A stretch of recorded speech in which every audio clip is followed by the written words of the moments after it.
Buongiorno a tutte e tutti.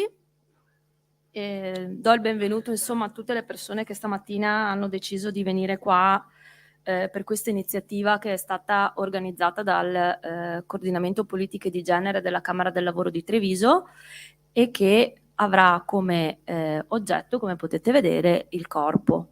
Per l'introduzione do la parola a Sara Pasqualin, che è la segretaria organizzativa della Camera del Lavoro di Treviso.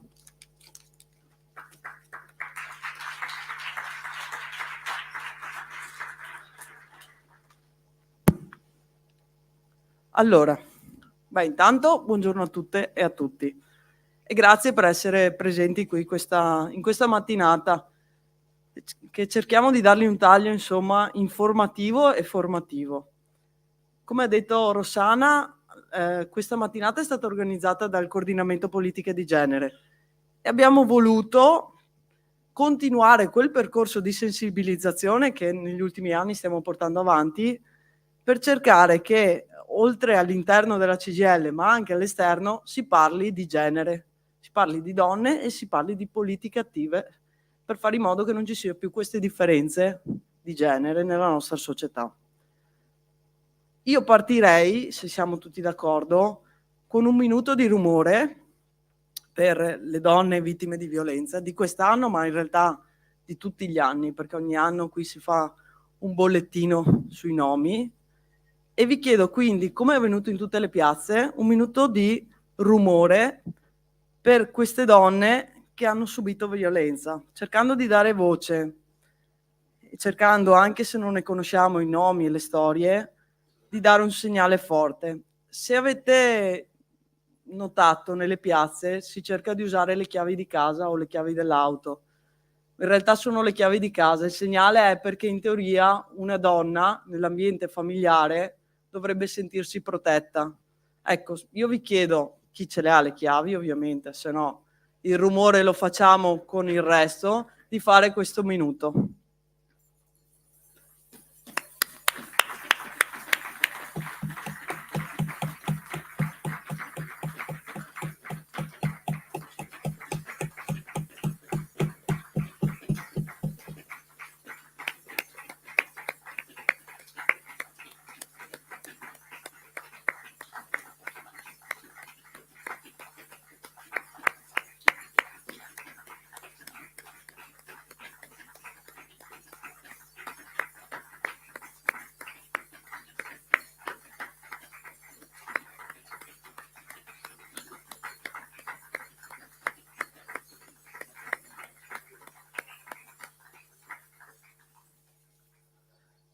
Grazie a tutti. Allora, partiamo dal titolo. Il corpo mi appartiene. Noi ci siamo ispirate al titolo di un libro della rivista di Venetica che trovate anche lì all'ingresso e che oggi potremo un po' conoscere, approfondire per chi non è riuscito a leggerlo, insomma, nel corso di quest'anno. Quindi intanto volevo ringraziare Gigliola Tessari, che è ginecologa e psicoterapeuta di gruppo, che ha collaborato assieme ad Alfiero Boschiero, che lo conosciamo bene qui in CGIL perché è membro appunto della redazione di Economia e Società Regionale e oltretutto è anche un sindacalista della CGIL, è stato un sindacalista della CGIL, che hanno elaborato appunto questo testo di cui dopo parleremo, insomma. Quello che è importante in questo titolo, Il corpo mi appartiene, io spero che sia chiaro il messaggio che questo titolo vuole dare. E noi speriamo oggi che tutti noi presenti, o quelli anche che sono collegati alla diretta che stiamo trasmettendo nei nostri social, ritorneranno alla loro quotidianità arricchiti da questa mattinata e dalla riflessione e dalla discussione che spero che emergerà. Perché vedete, il problema della violenza sulle donne non è una questione delle donne. Il problema del percorso lavorativo e di conseguenza quello retributivo della lavoratrice non è una questione della donna. Il problema di un sistema politico e sociale che esiste oggi, e passatemi il termine, esiste proprio male nel nostro paese, non è una questione della donna. Perché dico questo? Perché Invece quello che sentiamo nei dibattiti televisivi, quello che leggiamo nei giornali o quello che sentiamo anche quando andiamo nei luoghi pubblici, al bar piuttosto che nelle piazze, sembra che la questione delle politiche di genere sia esclusivamente un problema delle donne. E se notate, in quelle discussioni, per evitare di proporre delle soluzioni, si tentano di mettere gli uomini contro le donne e viceversa. Noi vogliamo che questa mattinata non serva a dividere. Noi chiediamo e dobbiamo essere tutti uniti, tutti uomini e donne, per ragionare su un modello nuovo di società dove la volontà per il rispetto della persona sia il primo passo per la parità di genere e dove anche ci sia un linguaggio verbale e anche non verbale che sia appropriato. Il vero ostacolo che affronteremo oggi è proprio quello, è la cultura del nostro paese. E oggi io ringrazio lo storico Francesco Filippi che è ritornato oggi con noi dopo un altro evento che aveva fatto qualche mese fa, perché lui ci darà una mano in questo percorso per capire il perché l'Italia rispetto agli altri paesi è indietro culturalmente, sia nella comunicazione ma anche nella modalità. E così mentre gli altri paesi d'Europa avanzano e fanno politiche attive, l'Italia è ferma e si interroga se una donna che sta a casa, nel suo focolare domestico, può fare più figli e così abbiamo risolto il problema della natalità. Perché questa è la discussione. Non è che me le invento queste cose, adesso velocemente vi do dei dati e poi lascio la parola ovviamente alla mattinata che abbiamo impostato. Perché la Svezia, la Norvegia, la Finlandia, l'Islanda si confermano i primi 4 posti della classifica mondiale dei paesi con minore disparità di genere. L'Italia, noi, siamo all'84° posto. Questo è un dato che emerge dal rapporto di World Economic Forum, scusate l'inglese è un po' così. E questo dato, questo rapporto di fatto controlla il divario che c'è tra uomo e donna, prendendo tutta una serie di aree da controllare, quindi l'area del lavoro, l'area dell'istruzione, l'area della salute e l'area della rappresentanza politica. L'Italia è all'84° posto. Poi, visto che oggi sono pochi giorni che è passata la giornata della violenza sulla donna, però diciamocelo, noi vorremmo come CGIL che ogni giorno si parlasse anche di violenza sulla donna. Vi dico che nel mondo ogni 3 donne una ha subito violenza. In Italia i dati Istat mostrano che il 31,5% delle donne ha subito nel corso della propria vita una qualsiasi forma di violenza fisica o sessuale. Le forme più gravi sono esercitate proprio dai partner o dagli ex partner, dai parenti e dagli amici. Gli stupri sono connessi al 62,7% da partner. Questi sono dati che arrivano dalla direzione centrale della polizia criminale. Ad oggi, lo sappiamo, lo avete sentito anche nelle televisioni, sono stati registrati 295 omicidi, di cui 108 sono vittime le donne. Di più, perché non siamo ancora alla fine dell'anno. Siamo quasi come l'anno scorso già erano 109. Di questi 87 sono in ambito familiare. Ma allora la violenza è solo fisica oppure esiste anche la violenza verbale? E quanto il linguaggio nel nostro territorio, nella nostra provincia, a Treviso, nella comunicazione, che sia questa una comunicazione formale o informale, quanto nel passato, nel presente, nella nostra quotidianità, quanto incide nella cultura del nostro paese anche il linguaggio con cui ci esprimiamo. Io credo che oggi noi abbiamo l'opportunità di approfondire tutti questi temi e credo che il ragionamento che dobbiamo fare deve essere fatto in primis su donna come persona, come diritto di scelta per la propria vita e per il proprio corpo. Ma se allarghiamo il ragionamento, questo vale ovviamente anche per gli uomini.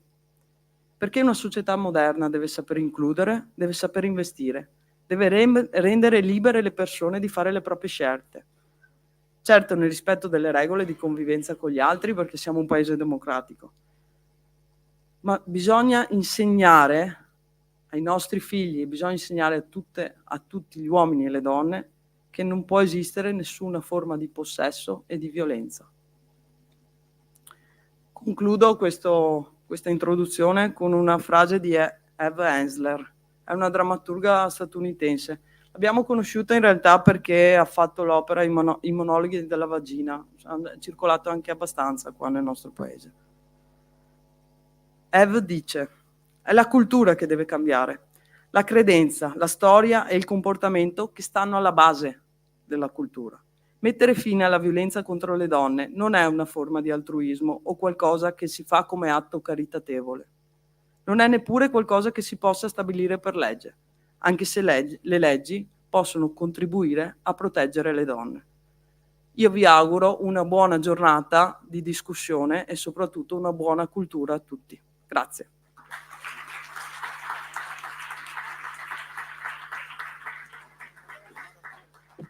Grazie Sara.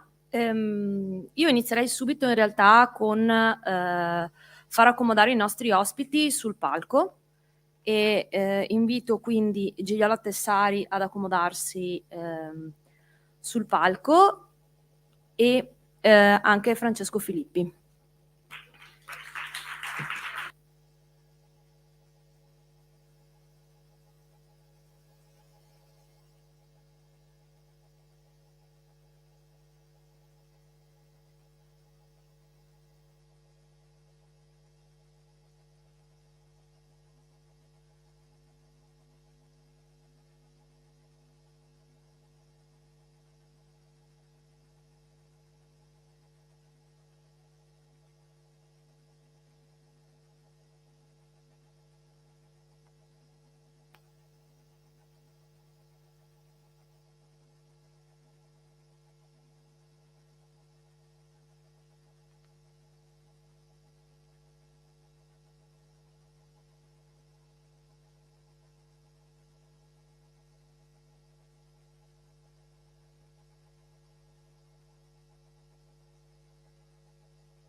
Prova.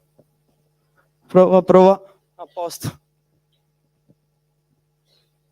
Allora, eccoci qua. Io inizierei dando la parola appunto a Francesco Filippi, che come diceva Sara è uno storico della mentalità, è un autore e un formatore. Noi abbiamo voluto ardentemente la presenza di Francesco perché non so se vi ricordate, con la precedente iniziativa fatta sempre qua in provincia, aveva fatto una parentesi rispetto alla questione femminile, comunicazione eccetera, che come coordinamento ci aveva colpito moltissimo e quindi abbiamo scelto di invitarlo qui questa mattina. Qui abbiamo Gigliola, a cui darò la parola dopo, già presentata da Sara, che è qua appunto come coautrice del libro Il corpo mi appartiene, edito da Venetica, e in particolare dello scritto Il consultorio familiare di Vittorio Veneto tra memoria personale e storia collettiva. Io parlando anche insomma con le compagne del coordinamento penso sia importante dare la parola ai due ospiti, quindi io non farò domande, non farò niente, vi farò parlare a ruota libera per poi eventualmente, anzi vi invito ad aprire il dibattito. Quindi Francesco ti do la parola e ti cedo il microfono. Grazie. Grazie mille. Buongiorno a tutte e a tutti, io sono molto contento di essere qui, sono particolarmente colpito dall'invito perché il tema potrebbe sembrare diciamo collaterale a quella che è la mia attività storica. In realtà riflettendo su quello che volevo dirvi oggi, ho una necessità, la necessità di dirvi che oggi vi racconterò di un mondo che è stato formato e forgiato a immagine e somiglianza di qualcuno, e quel qualcuno sono io e quelli come me. Da storico della mentalità dovrò affrontare il tema del fatto che l'Italia è un paese divergente rispetto alla media degli altri paesi occidentali nei confronti delle tematiche di genere e del perché questo avviene. Ma prima di tutto devo cominciare con qualche nota personale, perché paradossalmente potrei scivolare molto facilmente in quello che gli anglosassoni chiamano mansplaining. Sono qui a spiegarvi il motivo per cui io sono il centro del mondo. Il problema di fondo è che è vero che il mondo in cui viviamo in questo momento, anche in questo momento, è forgiato per le persone come me, per i maschi bianchi, quarantenni con un reddito, per quelli che nelle pubblicità guidano i SUV. E tutto questo si riflette sul modo in cui noi affrontiamo questa tematica, banalmente, al primo punto, non vedendola. Ecco, il primo spoiler di oggi. Io suggerisco a chi sta intorno alle persone come me di calcolare questo blind factor, questa incapacità insita nel nostro modo, nella nostra cultura, di non vedere i problemi attorno a noi. Io questa sera faccio prima una perorazione a chi mi dovrà moderare, moderatemi, perché io in questo sono abbastanza castrista, vado dalle 6 ore in su e non mi sembra il caso di abusare del vostro tempo, quindi a un certo punto qualcuno faccia cadere una penna, datemi una botta in testa, qualcosa, e fermatemi, perché in realtà il tema mi coinvolge troppo e quindi potrei risultare logorroico. Io questa sera per un incontro di lavoro un incontro di lavoro che riguarda la memoria di tutti, un viaggio ad Auschwitz, sarò a Vigonovo e presenterò in quel luogo un tema enorme che è lo sterminio dell'essere umano sull'essere umano basato sulla differenza.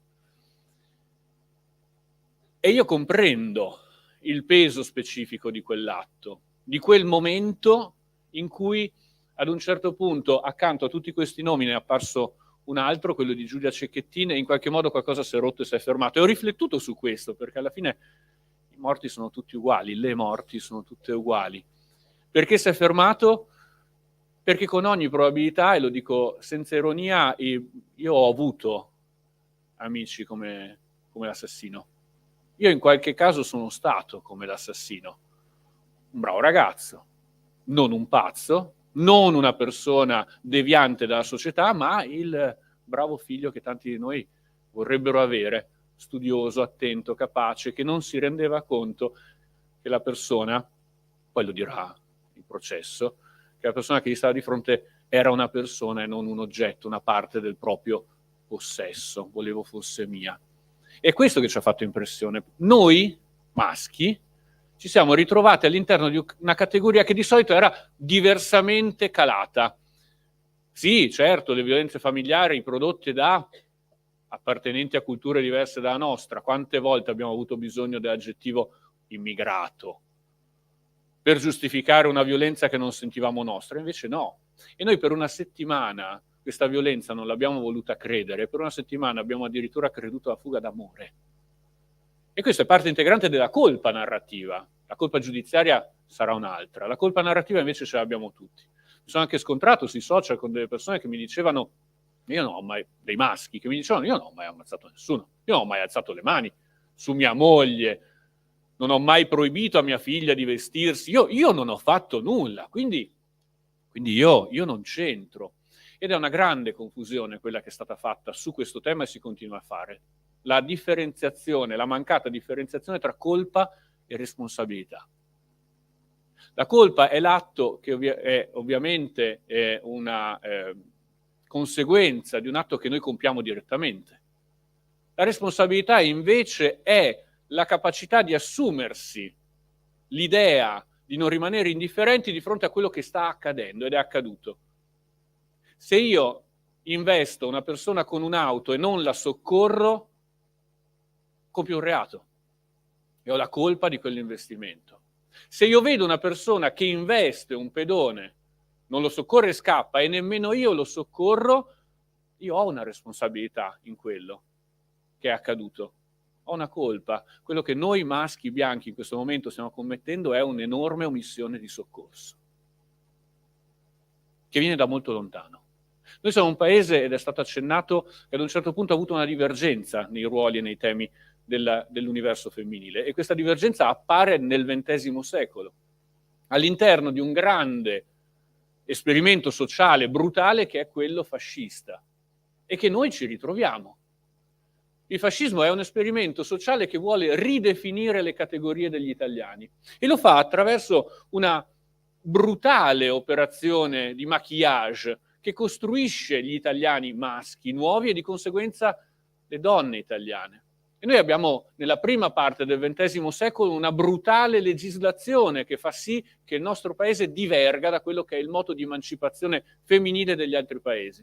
Anche in Italia, come nel resto d'Europa, c'erano le suffragette negli anni '20. Anche in Italia, come nel resto d'Europa, un movimento liberale femminile e socialista femminile voleva l'emancipazione femminile. Viene tarpato all'interno di una costruzione legislativa, ma anche culturale, che nel corso del tempo ci fa perdere pezzi e ci fa arretrare in queste classifiche brutali che ci sbattono come paese alla fine quella grande civiltà che ci raccontiamo essere nostra, ma che evidentemente riusciamo a gestire solo in determinati casi. Ed è il trionfo del maschio. Il fascismo è macista, lo è dall'inizio, e lo è nel senso in cui formalizza le costruzioni ideali dell'emotività maschile. Boys don't cry, canta una canzone inglese. I maschi non piangono, i ragazzi non piangono e questo non lo facciamo. Ma anche il maschio è forte, il maschio è violento, la scazzottata tra amici è una delle definizioni più strane del concetto di violenza perpetrato all'interno della cultura politica di questo paese, che si innerva nel fascismo. Benito Mussolini è l'incarnazione di questo, l'incarnazione di un mito che noi conosciamo benissimo, dell'uomo sposato e padre di famiglia che ha l'amante. E queste due donne, Rachele, Guidi, il Mussolini, che sta a casa a tenere la famiglia e fa la massaia benché sia la moglie del capo del governo, e Clara Petacci, che passa, le parole sono importanti, passa la storia con un diminutivo, Claretta, perché sia una donna d'età ormai quando finisce la sua vita insieme al duce. Perché? Perché quel diminutivo deve pesare come un ninnolo, come un senso di possesso, che fa dell'amante un ammennicolo maschile. E questa cultura non la si costruisce in 2 minuti, la si costruisce in maniera solida e competente. E il paradosso è che il fascismo, che nasce movimento né di destra né di sinistra, se vi fischiano le orecchie sì, tutto ritorna, né di destra né di sinistra si vuole porre al di là della questione sociale come nuovo movimento di rottura, paradossalmente nasce, come tutti i movimenti di carattere totalitario, con una forte apertura all'universo femminile. Pare incredibile, il fascismo vuole dare il voto alle donne. Ed effettivamente darà il voto alle donne nel 1925 con una legge ad hoc. Lo aveva promesso in campagna elettorale il duce Mussolini e lo fa quando le campagne elettorali non ci sono più. Dà il voto alle donne come? Ed è la prima legge, diciamo, di questo tipo in Italia. Dà il voto ad alcuni tipi di donne, alle donne con un certo reddito, e in Italia degli anni '20 non sono molte, alle donne con un certo tipo di istruzione, interessante perché nelle equivalenti elezioni di carattere maschile non viene richiesto questo ai maschi, ma le donne devono dimostrare di saper leggere, scrivere e far di conto. E viene dato loro il voto alle amministrative, ad alcune di loro. Si può votare per le comunali, se sei donna, alcune categorie, ripeto. Per esempio, madri, mogli e figli di eroi di guerra possono votare alle amministrative. Se hai prodotto col tuo utero, o se sei imparentata, se hai il DNA di un eroe della patria, puoi votare per quello che ti metterà la tassa sull'immondizia. La visione fascista della donna che prende parte alla cosa pubblica è una visione utilitaristica e diminuente. La bufala delle elezioni, io la tiro fuori sempre all'inizio, anche per spiegare come funziona un regime totalitario maschile.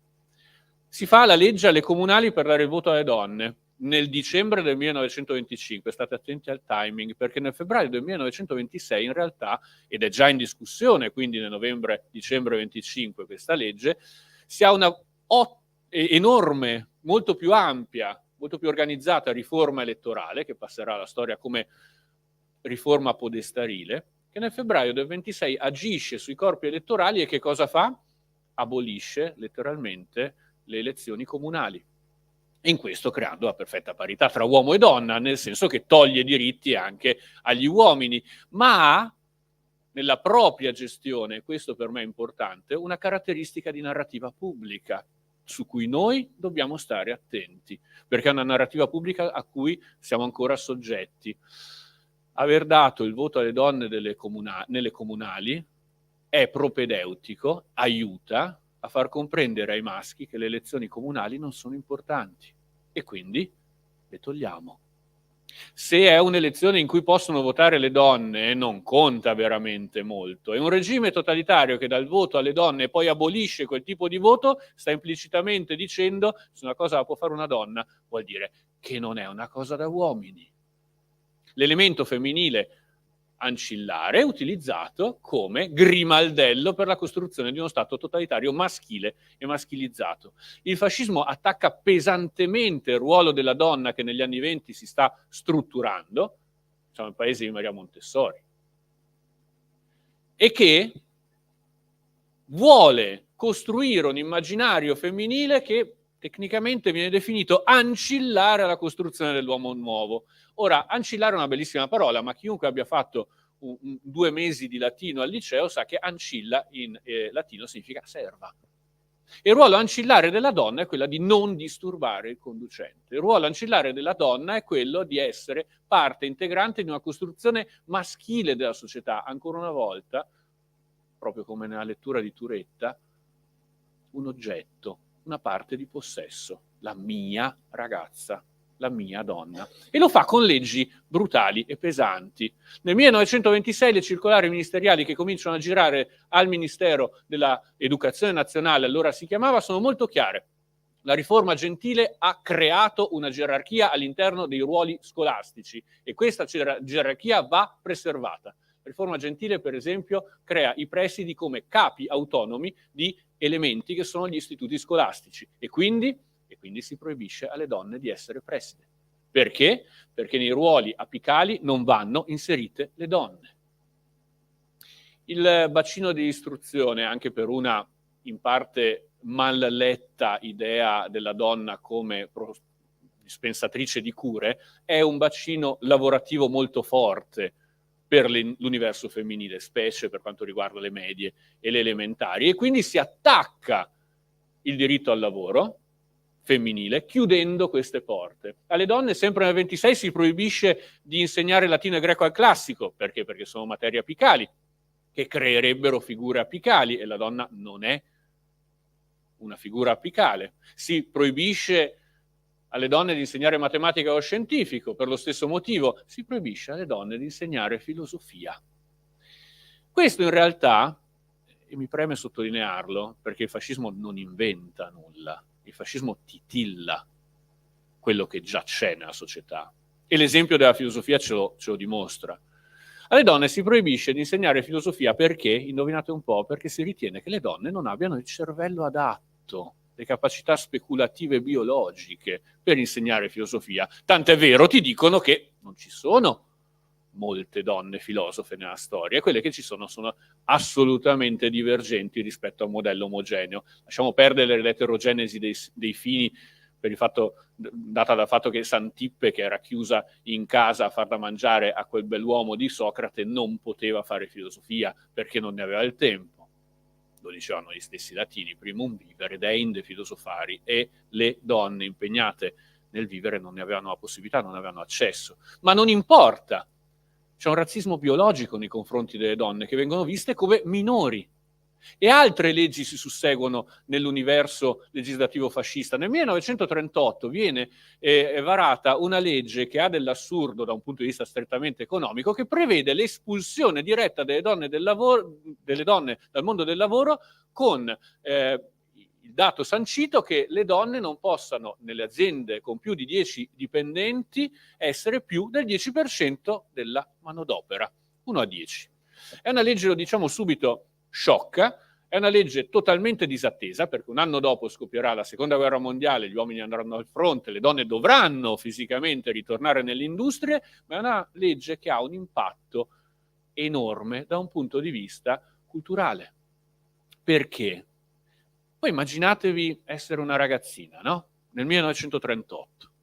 Stai finendo la scuola cosiddetta d'avviamento e magari devi convincere i tuoi genitori, il padre di famiglia, a darti la possibilità di un'istruzione, qualsiasi. E ad un certo punto c'è una legge che ti chiude del 90% le prospettive di lavoro, che fa passare da 10 a 1 le tue possibilità di avere un lavoro tradotto, di avere una remunerazione tua, di essere indipendente. E ora per la mentalità di una ragazza in formazione di 13-14 anni, il fatto che nel 1938 il duce, il fascismo, cioè l'unica forma politica, se hai 14 anni nel 38, che tu abbia mai visto, lo Stato, non tuo padre, che è un burbero chiuso patriarca, ma lo Stato ti sta dicendo, signorina mia, non è cosa, ecco allora questo tipo di narrativa è troncante per la costruzione dell'identità di sé che hanno le ragazze di quel periodo. E queste cose purtroppo non vengono spazzate via con la fine della Seconda Guerra Mondiale e con la fine del fascismo. L'effetto trascinante del sistema patriarcale è forte perché dal 1945 forse spariscono i fascisti, e nemmeno del tutto, ma non è che spariscano gli uomini costruiti attraverso questi canoni. Ed è proprio il 25 aprile del 1945 che molte donne che hanno fatto la resistenza vengono invitate a non sfilare insieme a quelli che erano i loro compagni, nel senso politico del termine, nelle città liberate. Perché? Perché, signora mia, la voce è che le donne che si sono unite ai partigiani, ed è una voce fascista, in realtà sono, puttane dei partigiani, e quindi non fatevi vedere.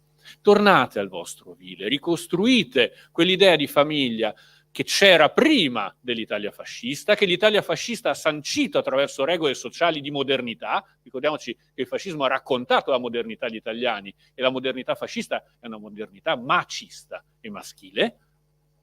E tornate alle vostre case, poggiate lo sten e continuate a fare quello che è naturale facciate, ovvero cucinare e fare figli. Muore il fascismo, ma non l'identità fascista di questo paese. Perché? Perché le persone che sono al comando godono di questo modo di improntare e approntare la società. Ne godono attraverso l'idea che, essendo maschi, questa lettura darà loro dei passaggi formali più alti, più ampi. È bene che le donne tornino a casa perché ci sarà più lavoro per noi. E guardate che questa cosa è diffusissima. Mentre la DC si lamentava del fatto che le donne impegnate in politica non avrebbero fatto più figli nel 1946, il Partito Comunista Italiano sosteneva che sì, un giorno il voto alle donne sarebbe stato giusto darlo, ma oggi come oggi, essendo la donna cresciuta in cucina e quindi più limitata da un punto di vista della visione pubblica, sarebbe stato un male dare il voto alle donne, perché un voto alle donne è un voto conservatore, e dare un voto ad una donna e dare un voto a una moglie, si diceva, sarebbe stato dare 2 voti a un marito. 1946, quando le donne, già poche madri costituenti, sedevano all'Assemblea Costituente. Questo brodo di coltura, tra l'altro, io ci tengo a sottolinearlo, ha una caratteristica che è la caratteristica, come dicono gli storici, alla Brodè, della longue durée, della lunga durata. Non c'è un cut-off, non è che a un certo punto spegni qualcosa e le cose non accadono più.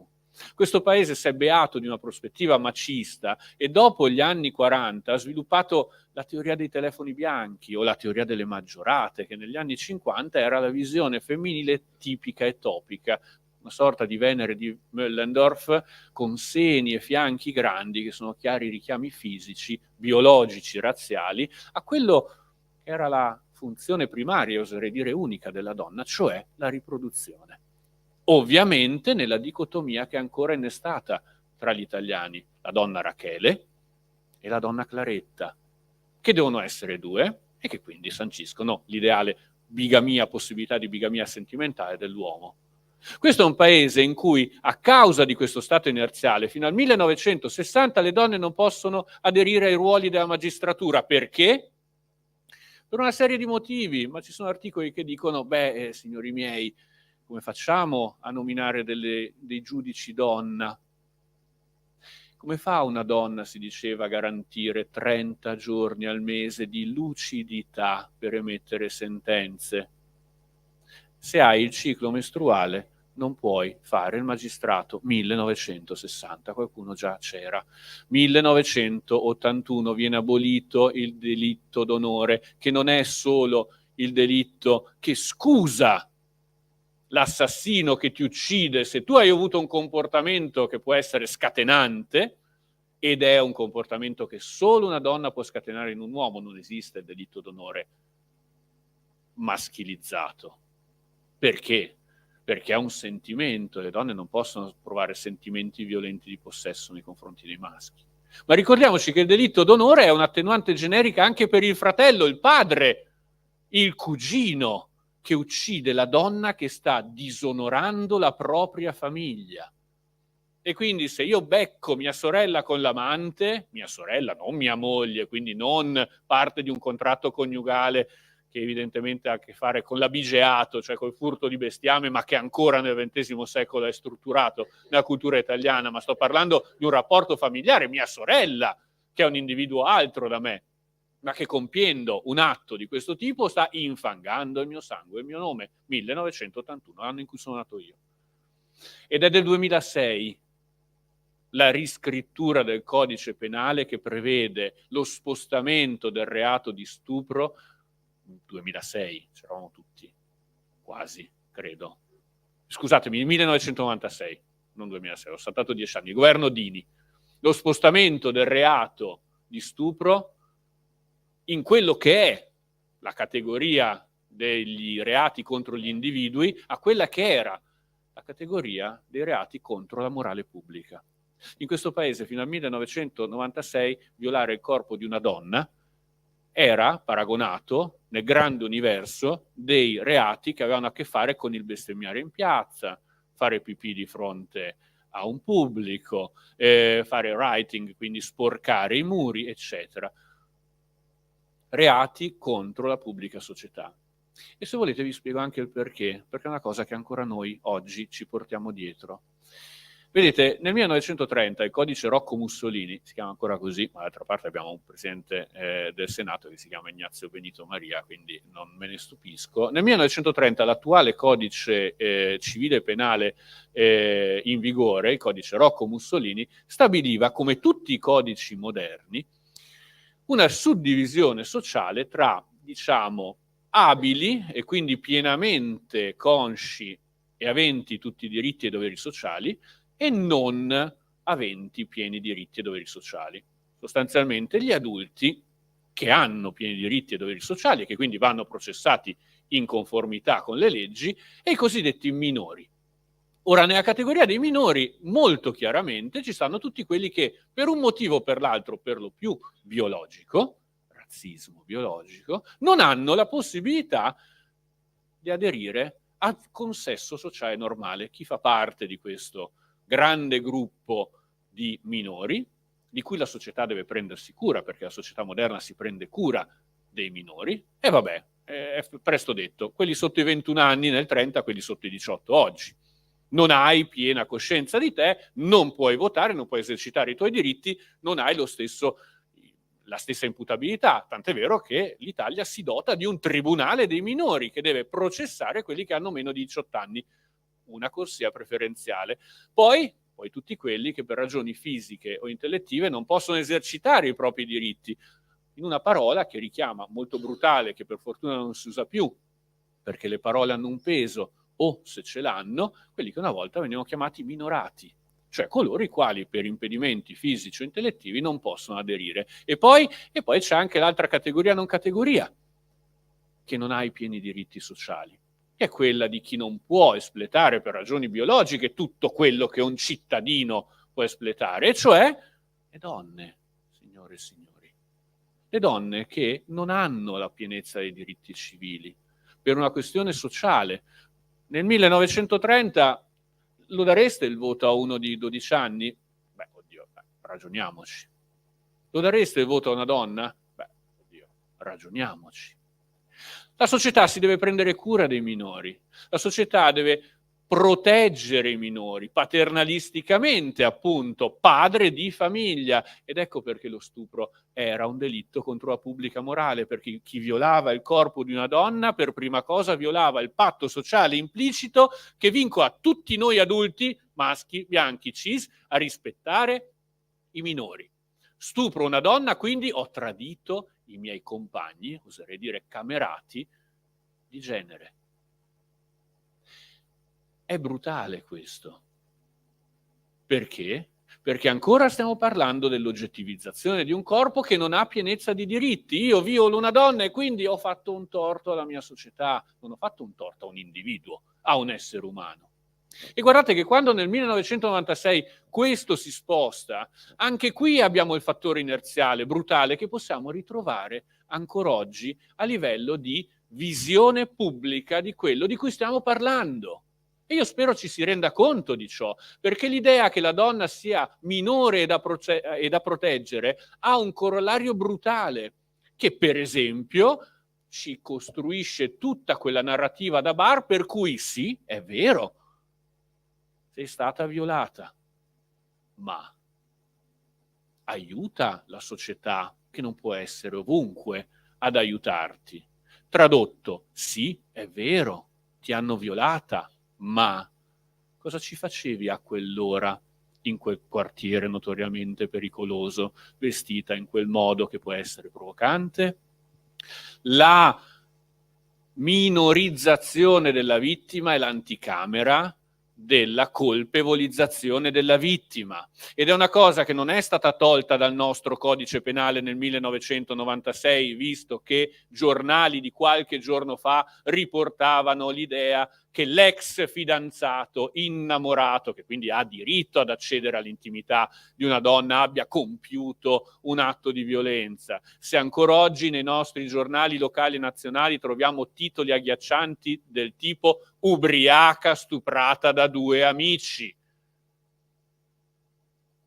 Valutiamo quella che è la costruzione sintattica e culturale sotto una frase del tipo ubriaca stuprata da 2 amici, ovvero ha perso il controllo di sé e quindi è risultata facile preda di un uomo che da millenni sappiamo cacciatore, amico.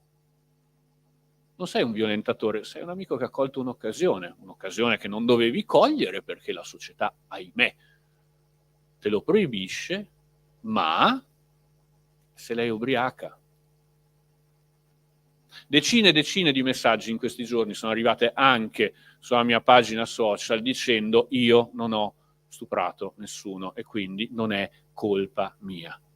Ma noi maschi, abbiamo questo tipo di responsabilità. E abbiamo questo tipo di responsabilità perché non ci teniamo in dovere, non teniamo conto di quello che accade attorno a noi. Perché? Perché siamo stati cresciuti in questo modo, perché c'è un'ovvietà nel nostro modo di essere, perché io sono sulle monete da €1, sono l'uomo vitruviano, perché le pubblicità dei SUV vedono me che guido il SUV, macchina potente e dispendiosa, dispendiosità che all'interno di una famiglia può essere garantita solo dal pater familias. E quando 10 anni fa ho cominciato a fare questo lavoro, le pubblicità delle merendine ci raccontavano ancora di quella falsissima cosa, perché non esiste una famiglia felice alle 7 di mattina, ma quella falsissima cosa per cui nella casetta del mulino bianco, Dio che umidità ci deve essere un mulino bianco la mattina alle 7, io in giacca e cravatta me ne partivo accompagnando il figlio a scuola e mia moglie ammanniva la tavola. 10 anni fa c'era ancora questo. Oggi, se voi guardate le pubblicità delle merendine, per fortuna sia io che mia moglie andiamo al lavoro, ma notate chi esce dopo e notate chi sparecchia in queste pubblicità. Perché? Perché la casa è il luogo in cui noi ci costruiamo. Quanto tempo ho ancora? Perché volevo parlarvi mezz'ora ancora? E questo è il tema. Prego? Sì, no, mi fermo poi perché... Sì, assolutamente. Vi volevo dire una cosa, la cosiddetta intersezionalità, che è un fattore storico pesante e che io ho incontrato banalmente studiando la storia del colonialismo italiano. Noi abbiamo un problema con i corpi femminili, ma abbiamo in più un problema con i corpi neri femminili, che sono ulteriormente gravati di una doppia brutalità e un doppio peso biologico, di un doppio razzismo biologico.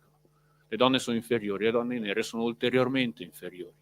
E quando io parlo dell'incapacità di vedere questa cosa, ne parlo per coscienza diretta. I corpi delle donne sono base di oggetto, tant'è vero che io mi vergogno ancora quando vengono a trovarmi amici dall'estero e mettono su Canale 5 la sera 8:30 e dicono: che cos'è questo? Un telegiornale? Come un telegiornale in cui due ragazzine appena maggiorenni ballano di fronte sostanzialmente a due pensionati. Sì, si chiama Striscia la Notizia, è stata fatta da Antonio Ricci, una persona che ha contribuito in maniera più o meno diretta alla distruzione della figura femminile a partire dagli anni '80 con programmi come Drive-In, in cui delle oche facevano capire che le donne sono sostanzialmente non solo inferiori, ma inferiorizzate.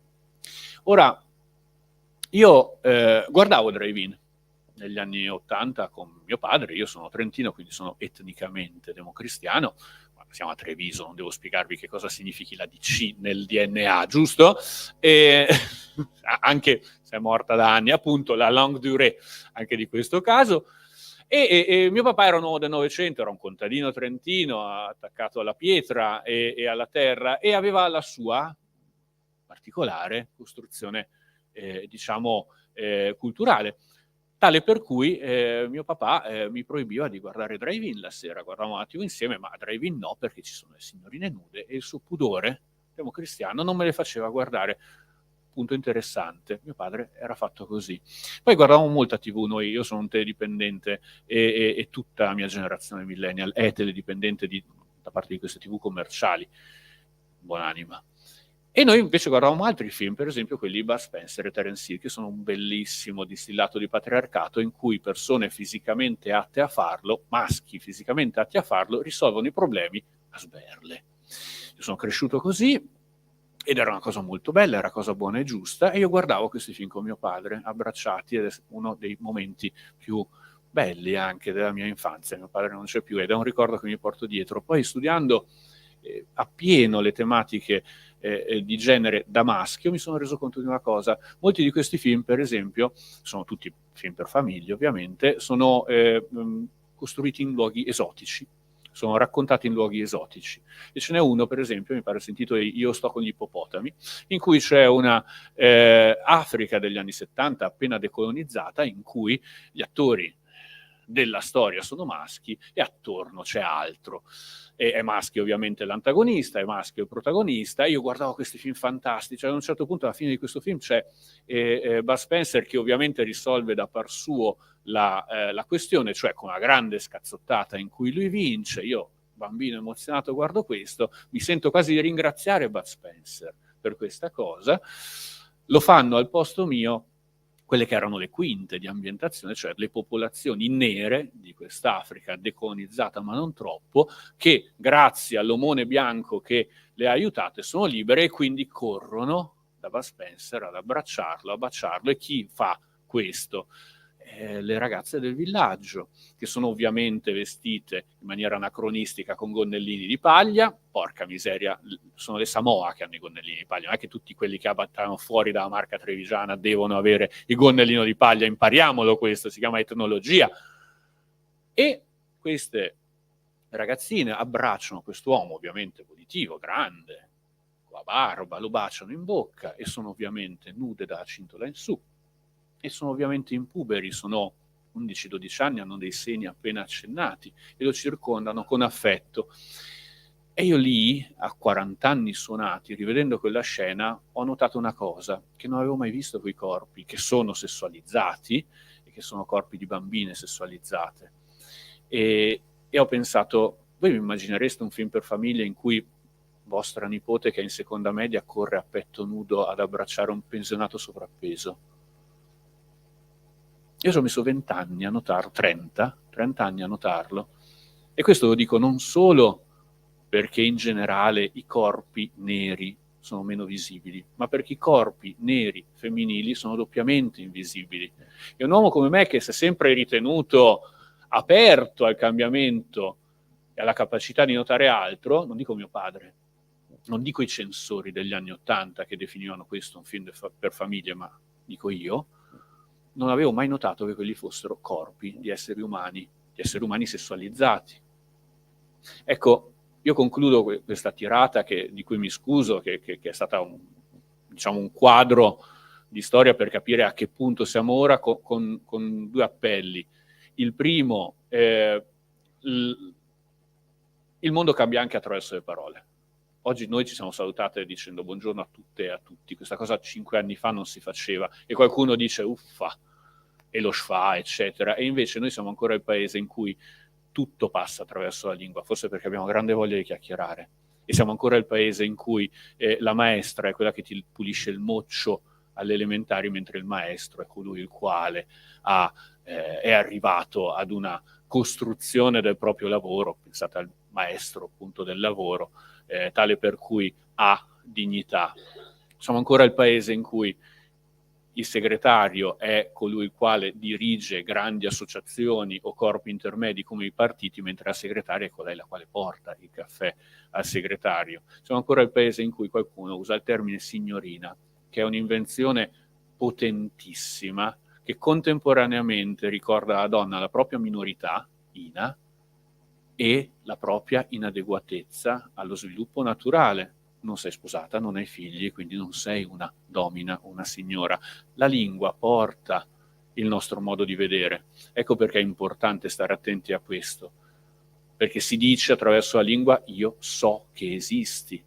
Ed ecco l'ultima postilla. Le persone come me, maschi, bianchi, cis, definiteci come volete, non hanno oggi in generale gli strumenti per comprendere di non essere il centro del mondo.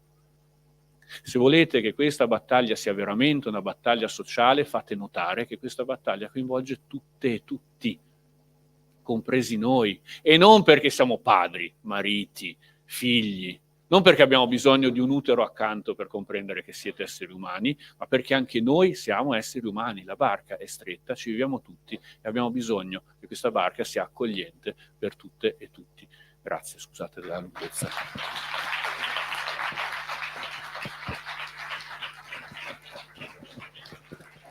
Grazie Francesco, come sempre immediato nella comunicazione. Faccio solo una breve considerazione rispetto alla prima parte dove hai fatto un po' un excursus storico. Non è cambiato tantissimo. E come fa? Io cambio. Beh, voglio essere ottimista, noi. Nel senso che probabilmente, come hai giustamente detto tu,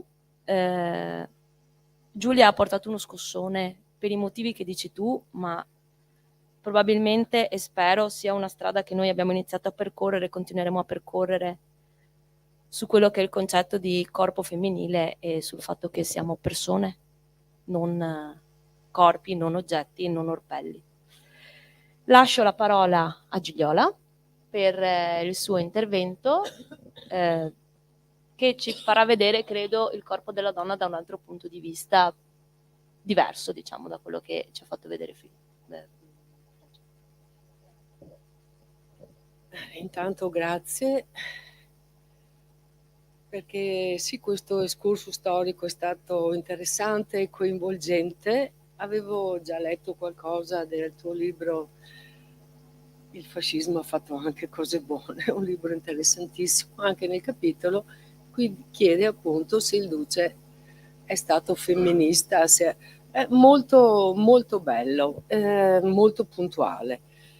Io oggi ero stata indirizzata a parlare dei consultori, soprattutto per quanto riguardava l'inadeguatezza in cui i consultori stanno sprofondando in questi anni. E soprattutto per parlare delle problematiche inerenti alle interruzioni di gravidanza, cioè se ci fossero delle criticità in questo campo. Poi anche a me in questi ultimi giorni, in queste ultime settimane, la situazione che si è creata nelle piazze per un risorgere di coscienza proprio collettiva di uomini e donne rispetto alle situazioni violente che si presentano quotidianamente, questo mi ha fatto poi virare, allora sono andata per questo, per cui oggi farò dei flash, diciamo, per prendere alcuni, per tenere insieme le cose, ecco. D'altra parte non è che mi colpiscano meno le tragedie che avvengono nei luoghi di lavoro. Io non mi dimentico che oggi sto parlando dei rappresentanti sindacali della CGIL, ma non è solo questo, è perché veramente quando leggo solo il titolo del giornale, donna che muore, e anche lì mi colpisce più donna, quindi è l'altro versante, no? Tenere più conto di donna morta al lavoro su un macchinario, mi sconquassa in una maniera terrificante, ma e poi di nuovo, ultimamente ancora a Pieve di Soligo, quando vedo il titolo non posso leggere l'articolo, a cosa servono tutte quelle, no, descrizioni e precisazioni, ma dove hanno la testa lì, in quel posto di lavoro? Come è possibile che succeda questo? Ecco, questo io vorrei chiedere a voi che lavorate nelle aziende, nei posti di lavoro, ma si può avere un po' più d'attenzione? Cioè, cosa succede? Perché succedono queste tragedie? Che poi alla fine viene sempre fuori che erano tragedie evitabili, no? Perché poi alla lunga il telegiornale ti mette, ma perché sì, in effetti manutenzione, sì, in effetti bisognava controllare. E anche nelle relazioni personali, nelle relazioni familiari, tragedie, specialmente decenni fa, ma nessuno si era accorto di niente, tanto una brava persona, ma come? Salutava, come? E si prendeva cura del bambino, ma sì, si sapeva che era un po' depressa, però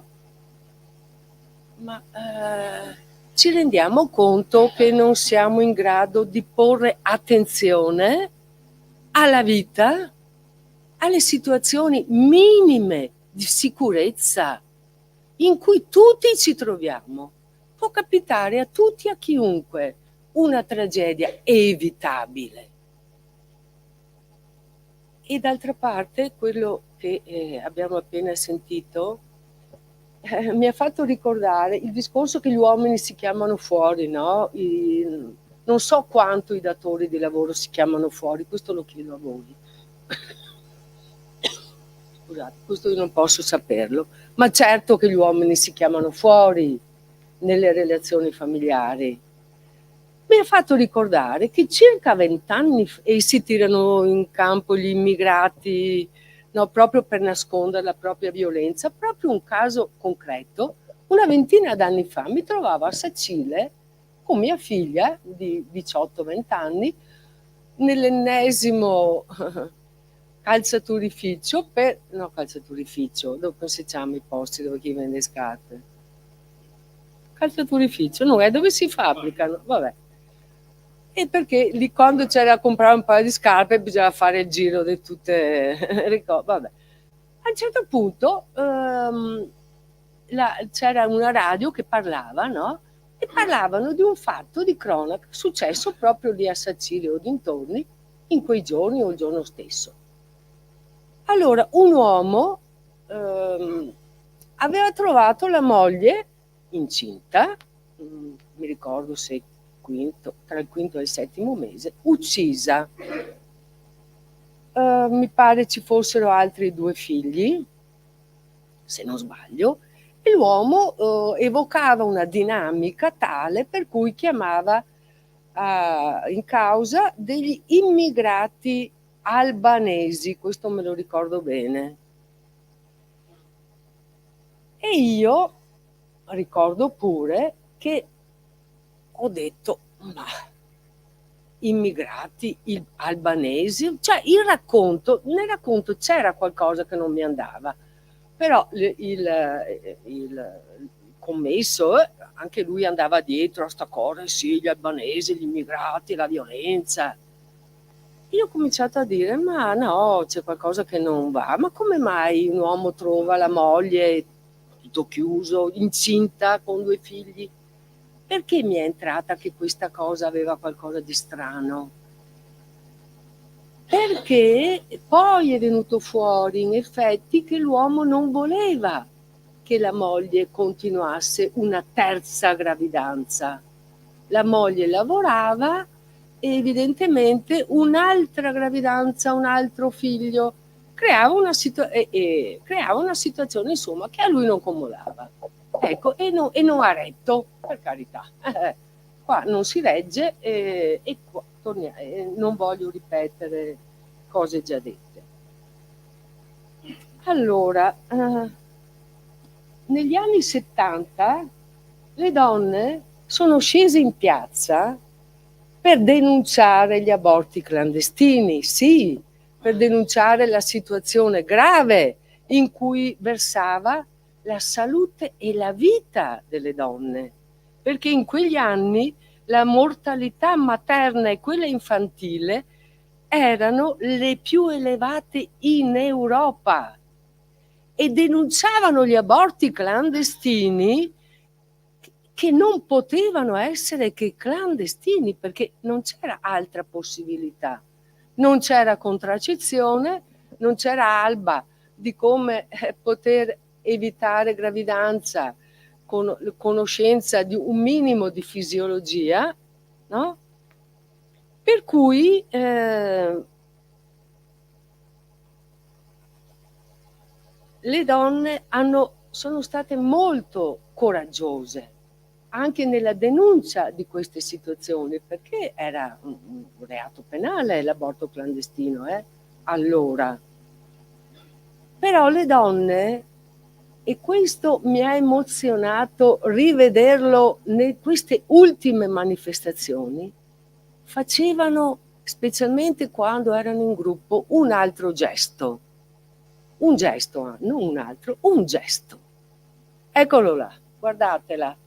Guardatela, il gesto di unire i pollici e gli indici, fallo vedere, sta come man perché mi non è il caso,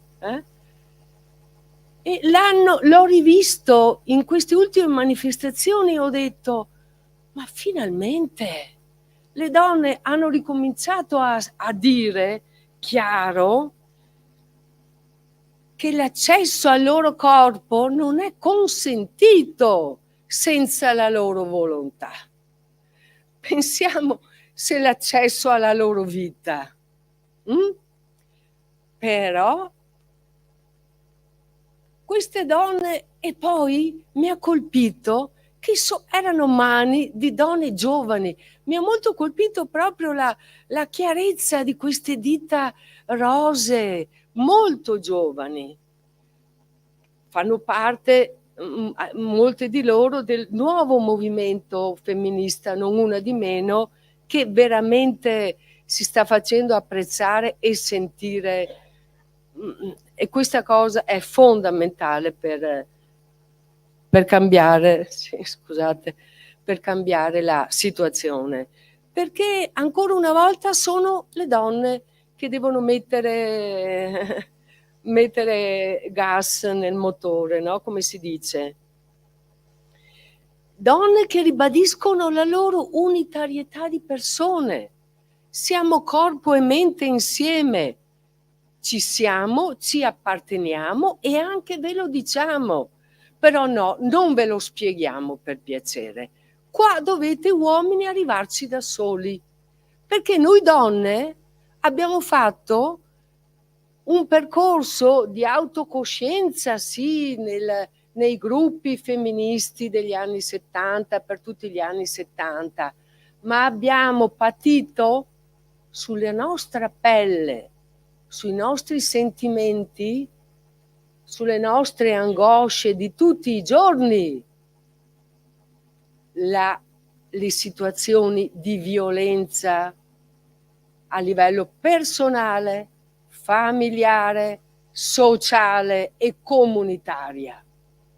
Allora adesso non saremo più noi a venirvi a spiegare. Magari potete imparare qualcosa guardando il film della Cortellesi. e mettendovi nei panni di Paola Cortellesi, sentire la paura, il brivido che la donna sente quando l'uomo entra in casa. E quella è la cosa più grave. Non sono le botte, non è quello, è una conseguenza, ma è il clima terribile che c'è in tante situazioni, che c'è in tante famiglie. Io poi voglio dire, come diceva Sara prima, qui non vogliamo mettere gli uomini sotto accusa, che è vero che ci sono situazioni familiari in cui poi non si sa bene perché si crei questo clima terrificante, proprio di base screditante, asfissiante, veramente, che invece di creare gioia, piacevolezza, crea un disagio continuo a tutti, agli uomini, alle donne, marito, moglie e ai figli che sono lì. Ci rendiamo conto che i bambini assorbono tutto? Anche se nel film i due bambini continuano a giocare litigando per anche non sentire, per non farsi coinvolgere. Allora è il clima la cosa peggiore, è quello su cui bisogna porre la massima attenzione. Quindi clima, quello ambientale già sappiamo, no? Il clima che c'è nei luoghi di lavoro, per vedere se c'è attenzione, se ognuno è in grado di lavorare in un certo modo secondo le condizioni possibili nelle famiglie, e il clima anche che si respira nei servizi.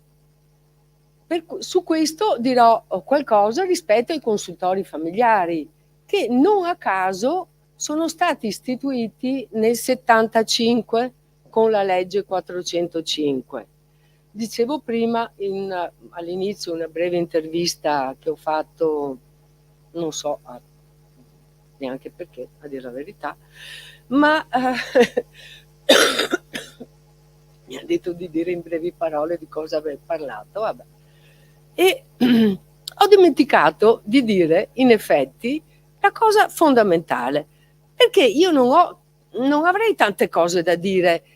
Vorrei piuttosto che voi mi diceste se conoscete i consultori familiari, che cosa hanno fatto, se sono stati utili, adesso se c'è qualche problema, cosa si può fare per loro. Però vorrei porre anche un'altra domanda. Chi ha paura dei consultori familiari pubblici? Perché non si spiega tanta desolazione nei servizi, tanta volontà da sempre, ma soprattutto negli ultimi 15-20 anni, di spezzettare le attività, di rendere inapplicabile la legge rispetto alle funzioni che ha, cioè di dare assistenza e prevenzione globale alle problematiche delle donne, delle famiglie, delle coppie, degli adolescenti. Non di nuovo ritrovarci con servizi come adesso, in cui il ginecologo arriva di corsa, fa un po' di ore, fa alcune prestazioni, perché questo viene adesso detto di fare. Dovete fare prestazioni, diminuire le liste d'attesa, quello è il problema. Non è la salute delle persone, è far vedere che ci sono numeri di prestazioni. Il problema non è quello, perché facendo così aumenterà la richiesta di prestazioni, perché nessuno avrà una avrà una risposta adeguata a quello che avverte. E spezzettando le persone in 1000 parti, a te ginecologo do l'utero, non tanto di più, per carità, non preoccuparti se la donna è ansiosa durante la gravidanza, se non capisci bene perché è così ti sembra depressa, ma per carità non entrare in quel ginepraio, se no non ne vieni fuori. Questo è quello che ci viene detto adesso come operatori dei consultori.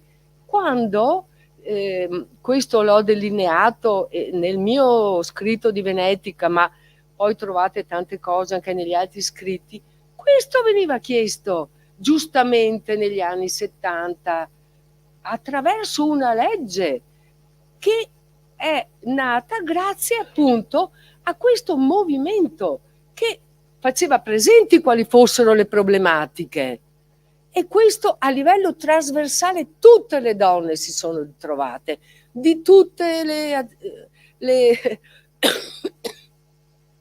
appartenenze politiche, ma anche rispetto a tutti i credo e non credo. Non c'era nessuna differenza. Quando si parlava tra donne ci si capiva immediatamente. Pensate che la presidente del comitato di partecipazione del consultorio familiare di Vittorio Veneto era una delle prime istitutrici del Movimento per la Vita, e lei difendeva a spada tratta l'azione del consultorio familiare. Mi adorava, veniva sempre a chiedermi quando qualcosa la turbava, qualcosa non si rendeva conto, perché c'era effettivamente questa presa di coscienza che poi che dal movimento femminista delle piazze era dilagato in un femminismo diffuso. Io ancora adesso mi stupisco nel sentire mie compagne di scuola del liceo che allora mi dicono di come siano diventate diverse grazie al 68, grazie agli anni 70. Anche adesso io ho l'impressione che sia possibile riprendere, però qui veramente gli uomini è importante che entrino in campo, e io credo di sì, ascoltandoli, vedendo le piazze e vedendo anche una diversa sensibilità. Però è vero, ci sono tanti nodi comunque non facili su cui adesso non mi soffermo. Qualcosa ho individuato che fa parte non solo di una cultura di tipo fascista, quindi di tipo sociale, che è entrata nelle pieghe, ma ci sono dei nodi anche a livello familiare, a livello dell'educazione diversa che si dà a maschi e femmine, del fatto che ancora adesso, ma è un maschio, ma tu sei una femmina. Continua questa cosa, si continua a continuare a regalare motori e macchine ai maschi, e se una nonna regala un bambolotto, insomma, la nonna deve giustificarsi e spiegare che è fondamentale che i bambini imparino a prendersi cura di un bambolotto. Certo, ed è chi? Perché un domani da grande possa veramente prendersi cura con gioia, far crescere dentro di sé anche quella parte femminile, senza la quale ogni maschio è solo un macista, un essere, che io lascerei veramente da parte. Così come la donna, certo, se non ha anche una componente di autorevolezza, no?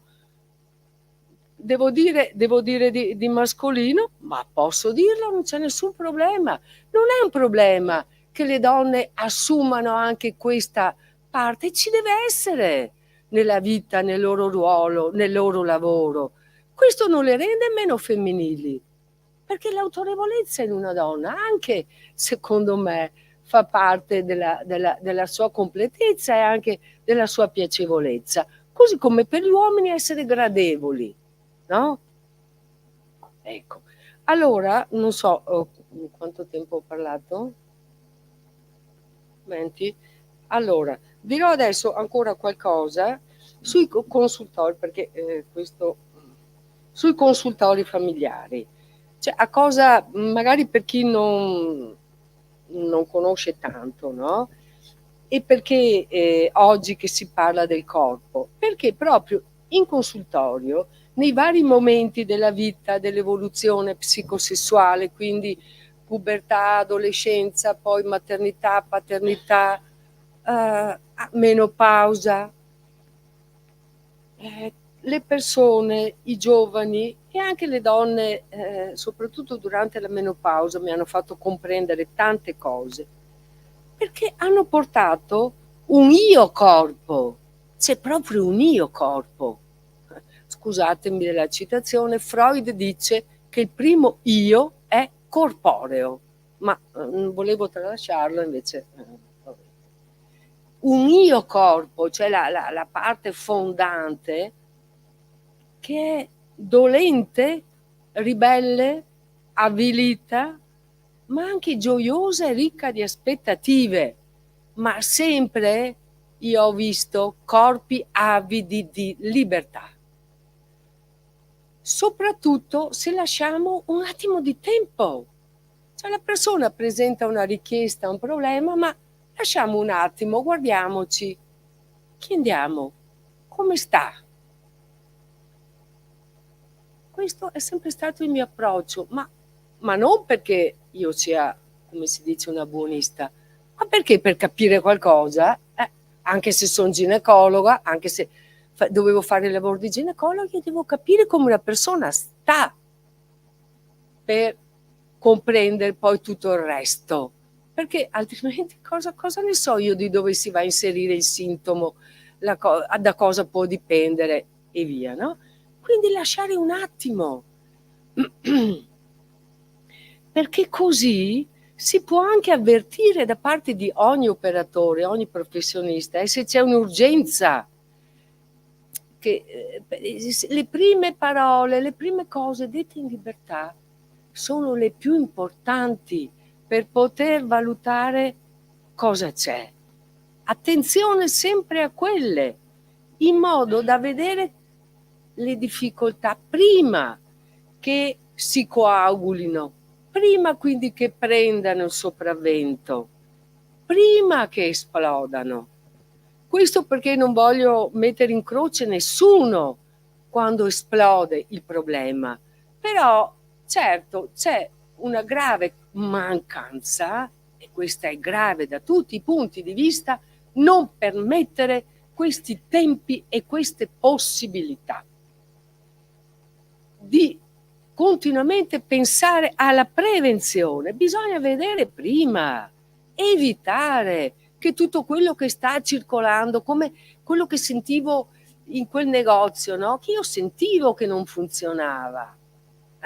Si sente, basta tempo e attenzione.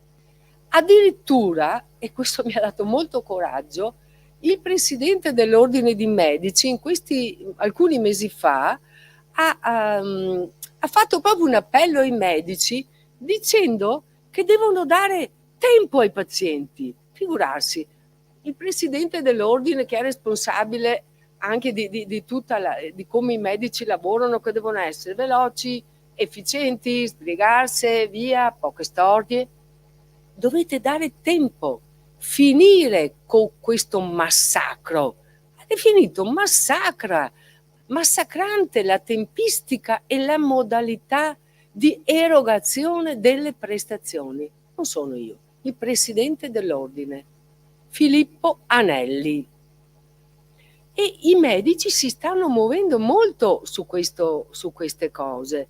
Quindi c'è anche una possibilità che le cose cambino, anche se in effetti ieri a Vittorio Veneto, adesso non mi ricordo più come si chiamava la riunione organizzata, comunque si presentava l'organizzazione del Veneto, i livelli di riorganizzazione dell'assistenza territoriale nella provincia di Treviso. Sì, c'è un po' da deprimersi, perché lì si vede uno spezzettamento tale di presidi, di funzioni, di erogazioni, che è il contrario di quello di cui le persone hanno bisogno. Cioè, e su questo purtroppo le forze che possono incidere per contrastare questo tipo di disegni sembra che non ci sia. Soprattutto verrà sicuramente a mancare quello che è il rapporto medico-paziente, che è la base, no, della salute e della prevenzione. Il rapporto fiduciario, un minimo di rapporto che coinvolga, che segua l'evoluzione, che poi abbia dei ritorni, un va e vieni, no, in progressione. Possibile, ogni pezzettino e taglia via, un altro tocco e via, non lo so. Questo mi ha un po' messo in allarme, perché manca, ci sono grandi costruzioni, no? Con il PNRR, milioni, miliardi.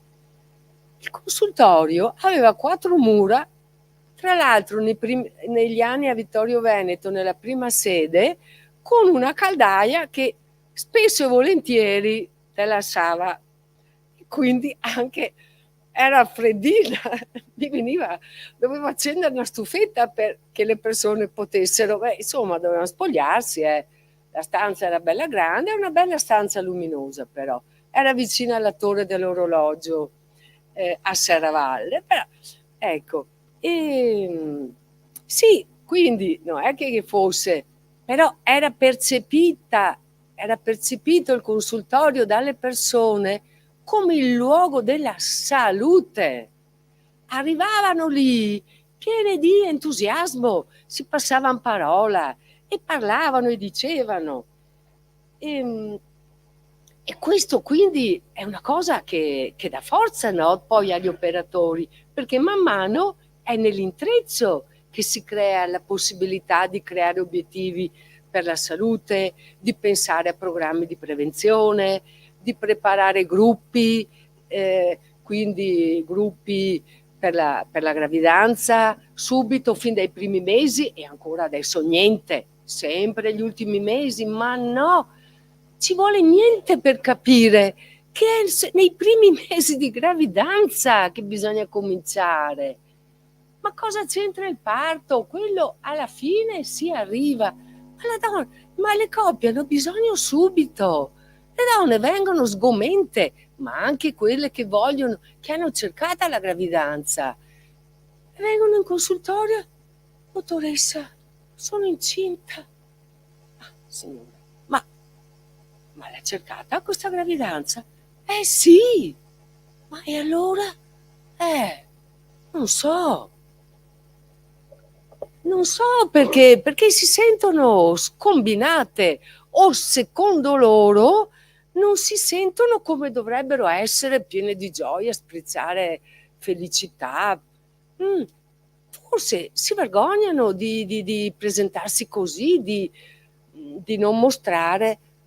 Allora vengono lì e dico, e pian piano, ma è normale, ma è così che è normale sentirsi. Allora tocca ancora normare, no?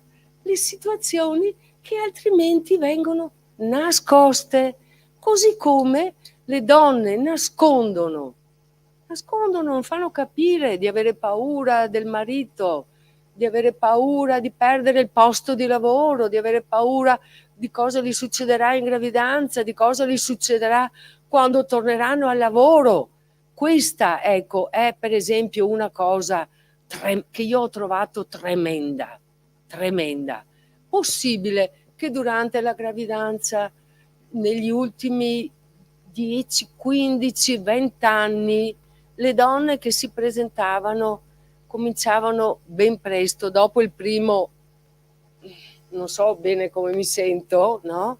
Cominciavano a dire, dottoressa, e a parte una parte che si dichiaravano fieramente depresse durante la gravidanza, soprattutto nella seconda, tutte cose che io dicevo anche nei convegni, mai calcolate, mai prese in considerazione. Sempre l'apparato accademico, legislativo, promozionale parla di depressione postparto, fare screening per la depressione postparto. La depressione postparto si deve guardare prima, durante la gravidanza e anche prima di come vanno le cose. Il parto, è chiaro che lì esplode, perché poi tutto si complica, no? Quanti uomini in difficoltà avete visto voi alla nascita di un bambino e quanti uomini splendidamente felici? Io ne ho visti molti in difficoltà, però io ho cercato di vederli anche durante la gravidanza e lì mi è venuto veramente un colpo, dico proprio un colpo. Verso la fine degli anni 2000 in consultorio abbiamo preparato proprio dei corsi, si poteva che fare purtroppo negli ultimi mesi, però a un certo punto ci siamo dette no, basta qui incontri con le donne oppure l'incontrino con il marito anche ma facciamo incontri paritari, uomini e donne, con tutte le informazioni collegate che servono e poi queste persone le mettiamo in gruppo.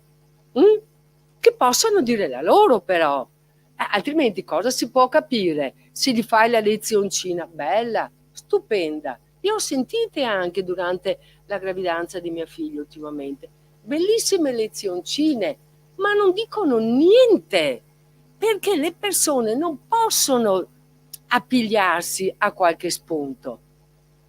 Allora, poi gruppi, donne da una parte, uomini dall'altra, che potessero dire la loro. Beh, appunto, mi venisse un colpo, perché donne in grave difficoltà, uomini in grave difficoltà, che si sentivano esclusi, che non avevano idea di come rapportarsi con il bambino, che si ricordavano della magari esperienza con la paternità precedente in cui loro si sentivano totalmente inadeguati.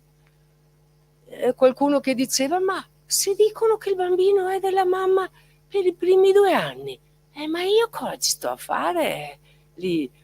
E dopo è chiaro che le donne dall'altra parte nel periodo postparto, quando mi parlavano dei mariti che erano in fuga nel lavoro, negli hobby, con gli amici e che in casa si occupavano ben poco della situazione e quindi lì ha voglia di come i ruoli sono cambiati, no? Le situazioni e quindi è chiaro che adesso aumentano le conflittualità familiari, no? Allora è chiaro perché non va più bene quello che poteva andare bene o male qualche decennio fa. E quindi è chiaro che adesso le coppie non tengono più e che quasi la metà si separano, ma perché manca un aiuto e una consapevolezza alla strutturazione di queste identità maschili, femminili, materne, paterne, che poi sono solo funzioni. Un uomo può fare la funzione materna, e perché no? E la donna, la mamma, avere la funzione paterna. Perché no? Non vuol dire niente. Importante che le funzioni ci siano. È per questo che non vuol dire neanche granché che ci siano 2 uomini o 2 donne che allevano dei bambini, perché sono le funzioni importanti, ma sono queste che non vengono coltivate. Si coltiva il maschile e il femminile, con gran disgrazia per entrambe le situazioni, no? Perché sì, negli anni 90 mi ricordo che si dava colpa all'emancipazione femminile, al fatto che le donne volessero lavorare, fare carriera, si diceva, se una donna povera voleva lavorare, e questo creava problemi all'identità del maschio. Maschi così fragili che se una donna non è come loro la vogliono, ma che tra l'altro adesso non possono neanche più avere perché se non si lavora in 2, no? Non va, no? Però allora gli uomini venivano fatti passare per quelli che erano in crisi perma, robe da vergognarsi, eppure c'erano articoli su articoli e io dicevo, ma come si fa a parlare di donne in carriera? Ma guardate qual è il livello lavorativo delle donne, oppure di dire che le donne lavoravano per soddisfare i loro capricci. Ma quai capricci? Ma se le donne hanno sempre lavorato come complementarietà all'economia familiare, facendo di tutto, veramente di tutto, no? Ecco. Sì. Ecco, come conclusioni io andrei invece a un altro punto che è quella della perché mi sopporto, che è quello della libertà di scelta. Allora, vogliamo parlare di questa benedetta libertà di scelta per uomini e per donne, per entrambi. E la libertà di scelta, quindi, è una cosa che va coltivata. È appunto la prevenzione rispetto a tutto quello che non funziona, a tutti i periodi grigi, tendenti al nero, ma anche no, che si può un po' spostare la colorazione in modo che le cose vadano al meglio. La libertà di scelta si è manifestata in modo importante con la legge 194 del 78, per questo la voglio ricordare. È la legge sulla tutela sociale della maternità, che io non ho però ancora visto, e sull'interruzione volontaria di gravidanza, che invece si è vista. Questa legge, sempre contrastata, e quindi i consultori che anche si dovevano far carico di queste problematiche, sempre anche loro addosso, ha detto le donne devono decidere, non solo, le donne da sole devono decidere, a loro deve essere data l'ultima parola. E allora io, come ginecologa, che dovevo raccogliere quindi per poter fare il documento che le permettesse di andare in ospedale per l'interruzione di gravidanza, dovevo accogliere questa volontà. Quante ne ho sentite, no? Allora agevolavo il percorso in ospedale per dare più tempo di pensiero, di valutazione a chi era indecisa e così via. Perché l'ultima parola è una roba seria, dopo non si torna mica indietro. Però in quel frangente ho visto donne obbligate a interrompere la gravidanza, altro che libertà di scelta. Noi ci dimentichiamo che ci sono donne e tante che interrompono la gravidanza. Non so adesso perché ultimamente ho smesso la mia attività di ginecologa, ma fino a qualche anno fa ne ho viste che decidevano di interrompere la gravidanza perché non c'erano le condizioni per continuarla. Le condizioni, per esempio, nel posto di lavoro. Non avevano lavori precari, hanno lavori precari, hanno possibilità economiche inadeguate. Una, mi ricordo come adesso, mi dice: dottoressa, io tra 2 mesi devo fare un colloquio di lavoro, ma pensa lei che possa presentarmi incinta? E immagino che tutti voi avreste delle frasi da dire, no? Ma voglio ricordare che anche nelle famiglie ci sono stati veramente dei massacri. Mi ricorderò sempre di una ragazza romena, e allora non erano entrati ancora nella Comunità Europea, che è venuta in consultorio e sembrava l'immagine della felicità incinta. L'immagine della felicità Però poi la volta dopo è tornata con il suo compagno, che era italiano. Lei lavorava nella, come si chiama, giostre là, del Jesolo. Ecco, Luna Park, sì, Luna Park di Jesolo, povero. E veniva a Vittorio Veneto perché il suo ragazzo stava da quelle parti, e allora è venuto anche lui a dire che ma lui non se la sentiva, per carità, dovevano decidere tra di loro, eccetera. Sono andati anche dalla psicologa, allora gli è venuto fuori che, qui lo dico, tanto non si sa chi è, la mamma di lui non voleva, perché, insomma, non è proprio, no? Chi ci si porta in casa? Divento furente, però anche impotente. L'unica possibilità che ho è di dirlo a qualcun altro che queste cose esistono e continuano ad esistere. E questa donna dopo continuava a venire in consultorio a cercare di parlare con me e io non sapevo più come fare, cosa dirle, ma cosa dirle di fronte a una violenza del genere?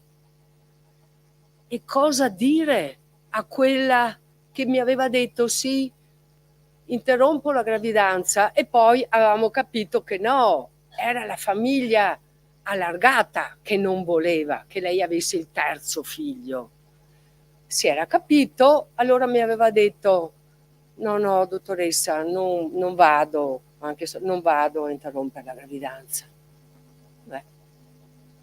Poi me la vedo tornare dopo qualche mese distrutta.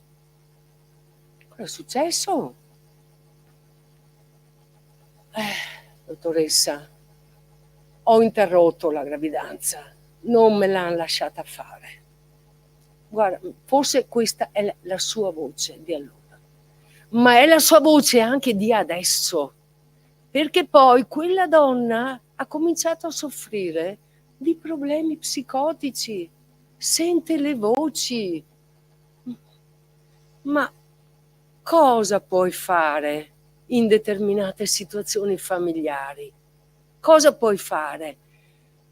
Allora bisogna alle donne venga data libertà di scelta, ma che anche gli uomini, i compagni, sappiano essere veramente più forti, veramente più autonomi, anche dalle famiglie di origine, dico chiaro, dalle famiglie di origine, perché molto c'è da dire su questo per le donne, ma tanto per gli uomini. Quindi un appello veramente alla libertà di scelta e all'autodeterminazione, che deve essere di entrambi.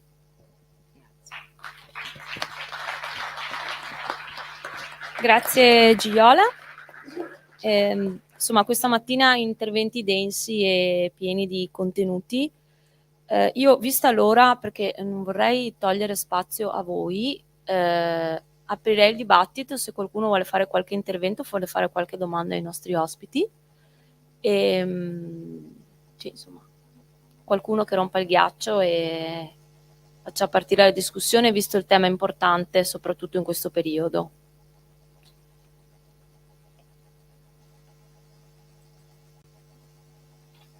Lei non abbiate paura, non succede niente. Non vi facciamo niente.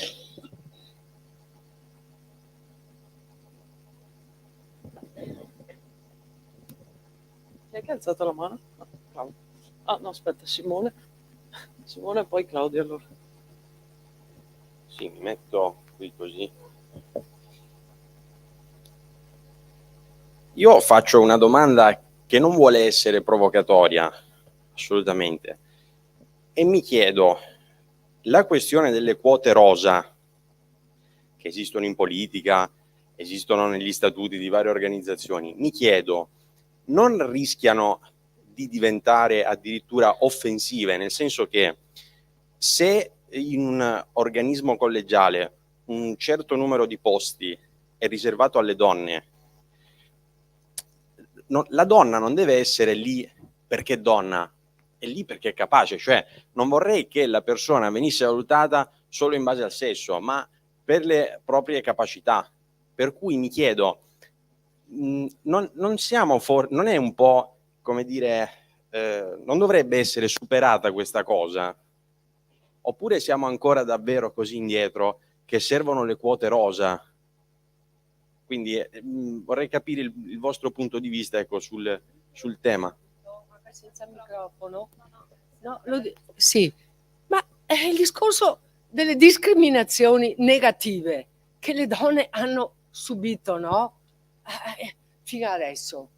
Le quote rosa, anche a me non piacciono, ma si tratta di discriminazioni positive. Questo si chiama. Vogliamo contrastare un po' le discriminazioni negative? Magari allora bisogna mettere qualche paletto che riduca le discriminazioni. Queste sono le quote rosa.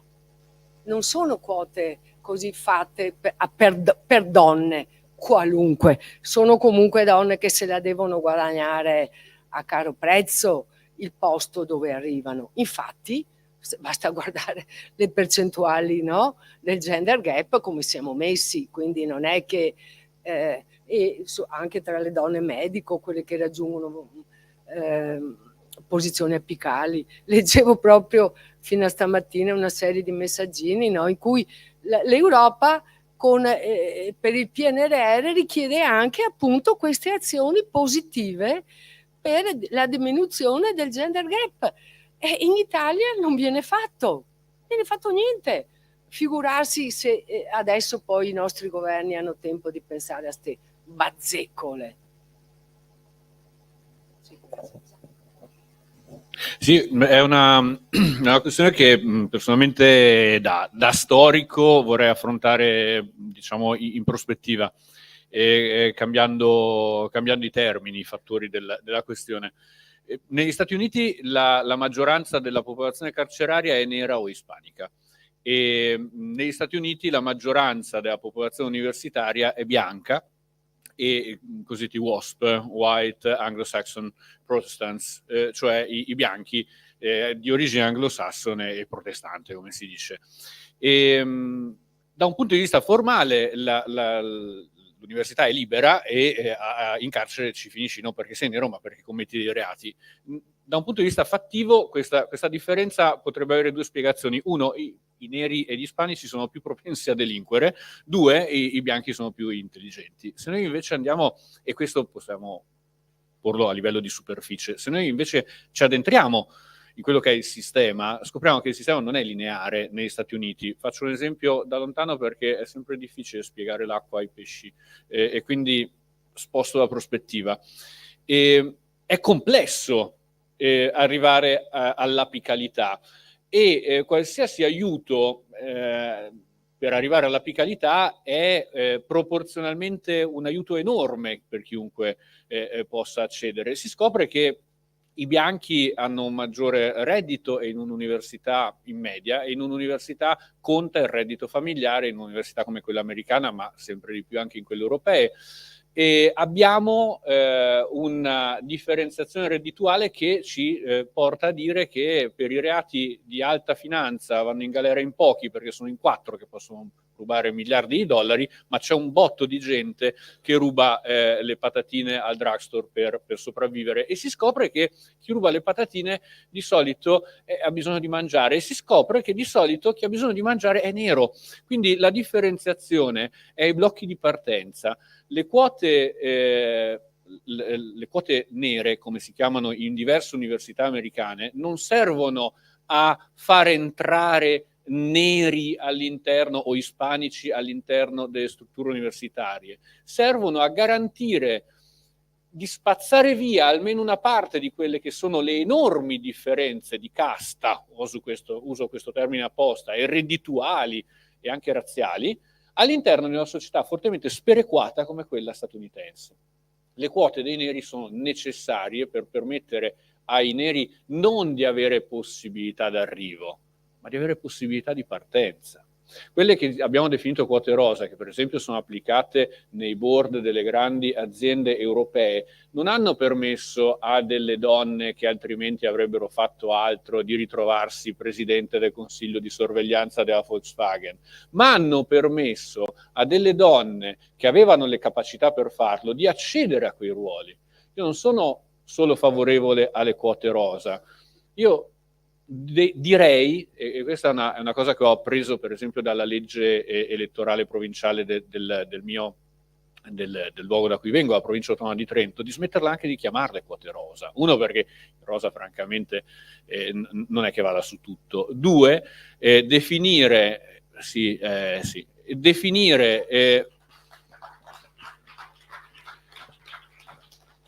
quota rosa un termine e dire va benissimo, diamo il contentino a quella che si mette la gonna e via. No, io ritengo che le istituzioni pubbliche elettive e le istituzioni che abbiano capacità decisionali ampie, e il board di una compagnia multinazionale lo è, debbano avere una legge sulla necessaria differenziazione di genere.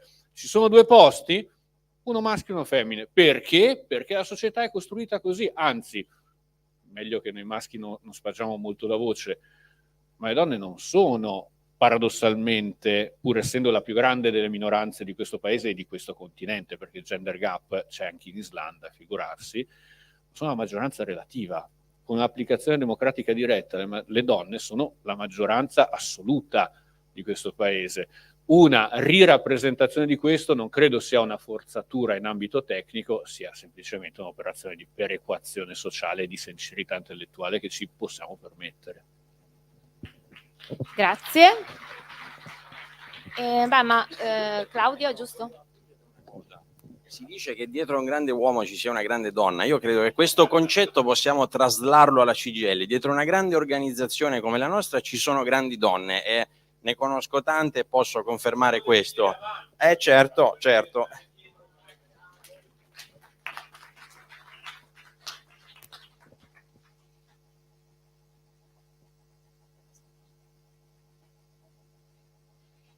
Io volevo dire, appunto, quando si... A nessuno. Io sono Claudia e mi chiamo Claudia, non do altra definizione e a questo mi aggancio. Sono una persona e mi chiedo appunto se il concetto per cambiare la cultura, perché alcuni siamo maschi e femmine, è un concetto biologico, anche fisico, un dato di fatto che non possiamo cambiare. E non ci concentriamo anche nel linguaggio, nel concetto di persona che non ha un'accezione maschile e femminile, e nel momento in cui io dico violenza è il caporalato, violenza è bullismo, violenza economica contro le donne, ma facendo così pongo l'accento sempre sulla vittima, che dal punto di vista sociale la considero tendenzialmente inferiore perché è donna, perché è sfigato, perché è immigrato, eccetera. Quindi perché non anche nel linguaggio non ci concentriamo su chiamarci persone, quindi porci tutti sullo stesso livello, e questo appunto se può essere uno dei passaggi per cambiare la mentalità e la società. Questo il vostro parere, grazie.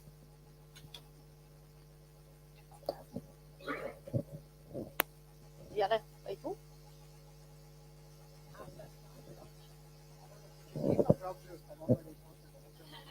Ti ha scosso? Vuoi dire qualcosa tu su questa cosa del linguaggio? Non so se vogliamo raccogliere altre domande o se un accenno così. Aspetta, facciamo altre domande. Però questo è... Cristian? Quindi chi fa le domande venga davanti per cortesia. Beh, la discussione mi ha stimolato una riflessione dal punto di vista tecnico, puramente sindacalista e contrattualistico. Noi all'interno di molti contratti nazionali di lavoro e anche a livello aziendale abbiamo fatto degli accordi in cui andiamo a tutelare le donne vittime di violenza, ponendo la responsabilità anche sociale, quindi responsabilità oggettiva, verso il datore di lavoro.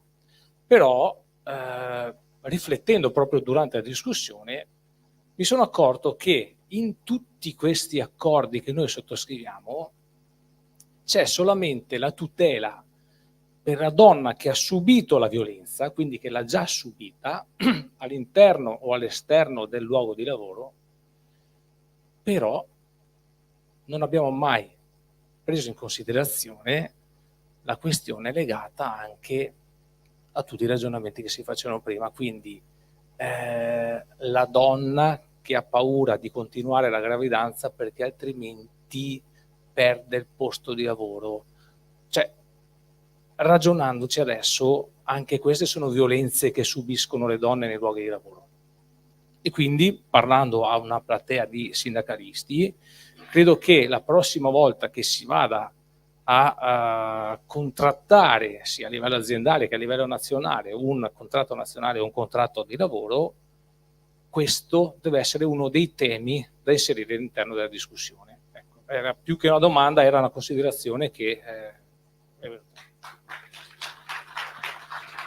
Sì, vai.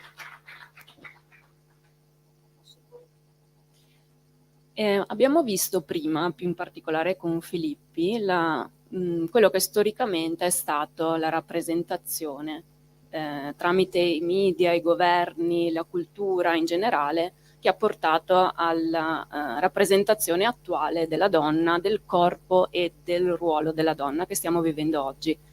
Ecco, noi spesso ci troviamo a pensare cosa possiamo fare per scardinare chiaramente questa situazione in cui ci troviamo, che non ci piace, e ci concentriamo giustamente su dei pezzi, quindi cosa potrebbe fare lo Stato, cosa si può fare con la scuola, cosa si può fare con i media, i giornali, i titoli dei giornali, i giornalisti, eccetera. E chiaramente sono tutti atti necessari che vanno a toccare dei pezzi. Quello che non è una domanda, però è una riflessione, o comunque mi interesserebbe avere un ritorno rispetto a questo, che forse manca, è quello che è il ruolo della famiglia in tutto questo, perché chiaramente le famiglie di oggi stanno crescendo quelli che domani saranno uomini e donne e che si troveranno, diciamo, a gestire problemi o situazioni di un certo tipo. Non credo che, vista la situazione di oggi, quindi di rappresentazione che ci portiamo a casa, di media, di giornali, eccetera, tutte le famiglie stiano compiendo, voglio dire, ci mettiamo tutti dentro, una rottura di questo sistema che possa andare a far crescere uomini e donne di domani in grado di affrontare diversamente la situazione. Quindi, posto che è tutto necessario, e che chiaramente anche il ruolo della famiglia è pervaso da quello che è il media di oggi, la scuola e tutta la cultura. Sono tutte piccole cose che, se magicamente funzionassero in rete nella stessa direzione, avrebbero un impatto dirompente, ma credo che sia un po' difficile, ecco, che funzioni automaticamente. Come fare a veicolare un cambiamento storico, culturale realmente importante, ma che parta dalla famiglia, nel momento in cui si va a crescere quello che domani sarà l'uomo che si relaziona con una donna e viceversa? Sì. C'è qualcun altro? Sì. Io volevo fare anch'io due considerazioni sulla questione. Intanto volevo dire che se oggi non fossi venuto avrei perso qualcosa di interessante. Mi dispiace che siamo in pochi, questa è una cosa secondo me che forse non abbiamo dato il giusto peso alla giusta informazione, non so, non abbiamo parlato con le persone uno per fargli venire, perché io penso che una cosa come questa doveva avere un pubblico più ampio e come si dice, la possibilità poi di meditare su quanto abbiamo sentito oggi. Capito, poi vedremo più avanti, ma intanto quanto abbiamo sentito. Dico questo perché io sono un anziano, sono dei pensionati e noi abbiamo fatto un percorso, se vogliamo metterlo, insomma, un corso di autocoscienza noi pensionati uomini. E tempo fa abbiamo fatto dei giorni, insomma, di formazione su questo, di ragionamento assieme.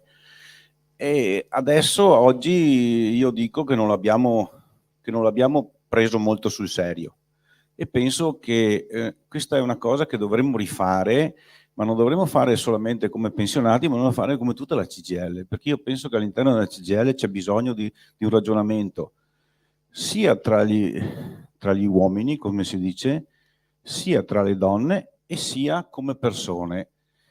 Mi riferisco a quello che ha detto Claudia, perché l'ho sentito alla rettrice dell'Università di Ca' Foscari quando è stata nominata la prima donna, e mia figlia quel giorno ha avuto la laurea, insomma, quel giorno in campus là in piazza San Marco, dove la rettrice ha detto: adesso c'è una donna, qui c'è una donna, io sono una donna, io spero che il prossimo rettore e rettrice sia una persona.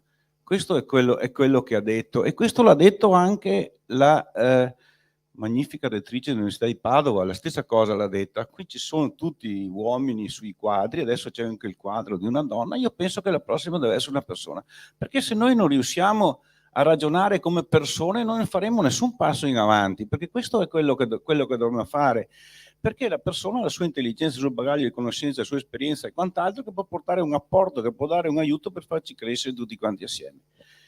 E noi siamo qua stamattina che ragioniamo tutti quanti assieme tra di noi, ma guardate che se andiamo fuori è molto peggio, non perché noi siamo i migliori, ma fuori è peggio di quello che...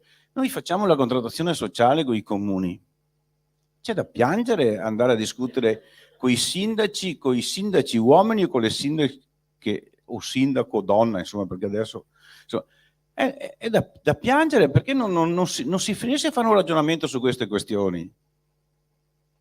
Prima la Ivana mi ha ricordato un episodio di una sindaca che ha detto: beh, insomma, quella là che andava dove andava quella sera vestita così in quel posto tardi, se stava a casa non succedeva niente, ma non succede niente.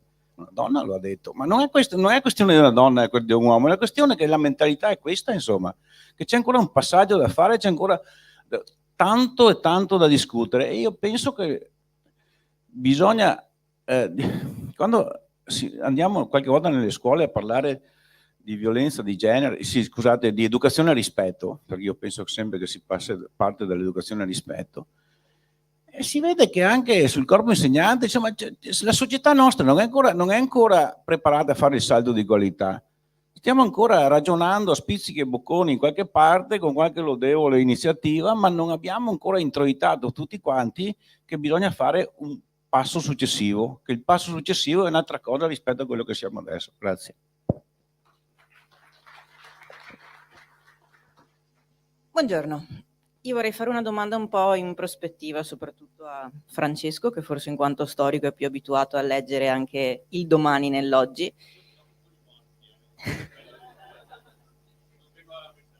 Purtroppo ce ne sono molti scritti anche là dietro. Io vorrei chiedere il senso di tutte queste discussioni, tutto il dibattito che si è anche creato in queste settimane, soprattutto dopo quello che è successo a Giulia, tutte le cose estremamente giuste e lucide che la sua famiglia è stato in grado di dire. Tutte queste cose a chi servono e a cosa servono? Nel senso che io mi sono resa conto di aver fatto molti ragionamenti e un grandissimo esame di coscienza, soprattutto in queste settimane, anche su me stessa, e ho molto discusso soprattutto con molte amiche donne, parlando di come questa cosa ci ha influenzate, di come possiamo cambiare, di tutto quello che sbagliamo nel pensare e nel parlare, anche noi per prime, essendo comunque nate e cresciute in questo tipo di società e di cultura.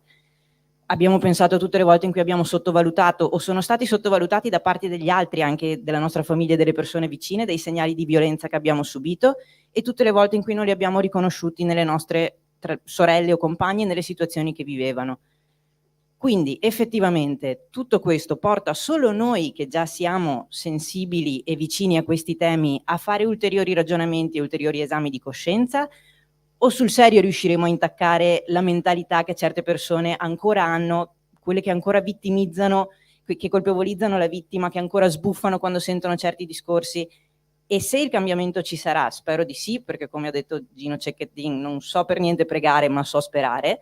Quindi se ci sarà, quanto ci vorrà? Perché se ancora stiamo subendo la cultura che è stata instaurata nel ventennio del fascismo 100 anni fa, ce ne vorranno altri 100 e più? Lo vedremo mai?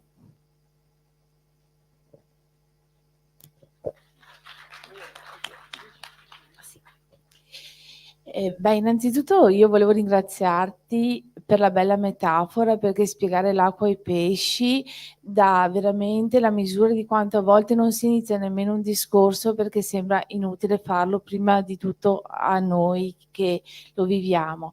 Volevo ringraziare anche una piccola considerazione: cosa vuol dire essere veramente liberi di scegliere, e anche qui si apre un mondo, perché essere liberi di scegliere diventa che deresponsabilizzare da parte della società. E rispetto a quello che tu dicevi, Filippo, si dice la responsabilità dell'uomo, ma a me verrebbe da dire la responsabilità della società. Questa è una società che ci lascia terribilmente soli, esalta l'individualismo, e di fatto la società ci lascia da soli di fronte a un qualsiasi problema. Tu devi andare all'INPS, devi avere delle rivendicazioni sul lavoro, devi semplicemente arrivare a sera, tu sei un individuo solo. E a me la cosa che ha fatto più diciamo paura, che mi sono un po' ricollegata, è che questa solitudine è stata accettata culturalmente anche da programmi, da trasmissioni tipo da Radio 3, così, perché tu non hai abbastanza forza, abbastanza capacità, sei pieno di problemi, non ce la fai a risolverti i tuoi problemi, per cui tutto quello che succede è perché tu non hai abbastanza forza, in definitiva è colpa tua. Per cui anche questo discorso, diciamo, io lo ricollego anche a tutto quello che è successo a Giulia, ma anche al problema del maschio che di fatto si trova a non riuscire ad essere all'altezza di tutti di queste cose che dobbiamo fare, di questo ideale che dobbiamo essere, di questa società che dobbiamo. E io lo vedo come una responsabilità sociale, però non se ne parla. Ciao a tutti e tutte. Allora, io non volevo fare una domanda in realtà, ma l'intervento di Christian mi ha obbligato a farla. E è una riflessione più che altro sul tema della consapevolezza. Io purtroppo vorrei dire, come i miei compagni maschi, che ho imparato qualcosa oggi, ma non è vero. Tutto quello che ha detto lui e che ha detto lei l'ho vissuto. Io sono una persona, mi è piaciuto tantissimo questo tipo di denominazione. Sono una donna, sono una mamma e sono una lavoratrice. Ho cominciato a fare colloqui di lavoro dove la prima domanda che mi veniva fatta, e sono una quota rosa, se non fosse chiaro. La prima domanda che mi veniva fatta non era sulle mie competenze, ma era se avessi o no una relazione, un marito, dei figli. Quando sono rimasta incinta, nessuno mi ha chiesto come stavo, ma si stupivano del fatto che io non fossi al settimo cielo di vomitare 4 volte al giorno per i primi 5 mesi della mia vita, mentre ero incinta. Quindi il tema della consapevolezza, che per me è assolutamente normale, perché lo vivo tutti i giorni, e come me tante altre persone in questa stanza, per altri non lo è. Allora a questo punto io faccio un appello. E visto che siamo in un convegno della CGIL, siamo tutte persone che si interfacciano con i lavoratori, smettiamo di dire che questa cosa viene dopo. Facciamo cultura, parliamo del tema delle donne. Quando sentiamo un collega che fa un apprezzamento su una componente estetica di un uomo o di una donna, ricordiamogli che quella è una forma di molestia. Quando sentiamo una battuta di qualunque tipo, ricordiamoci che è da qua che bisogna partire. E parlarne, perché se no la data purtroppo è il 2047, ma temo che si allungherà ancora, non la vedranno nemmeno i nostri figli e neanche i nostri nipoti. Grazie mille.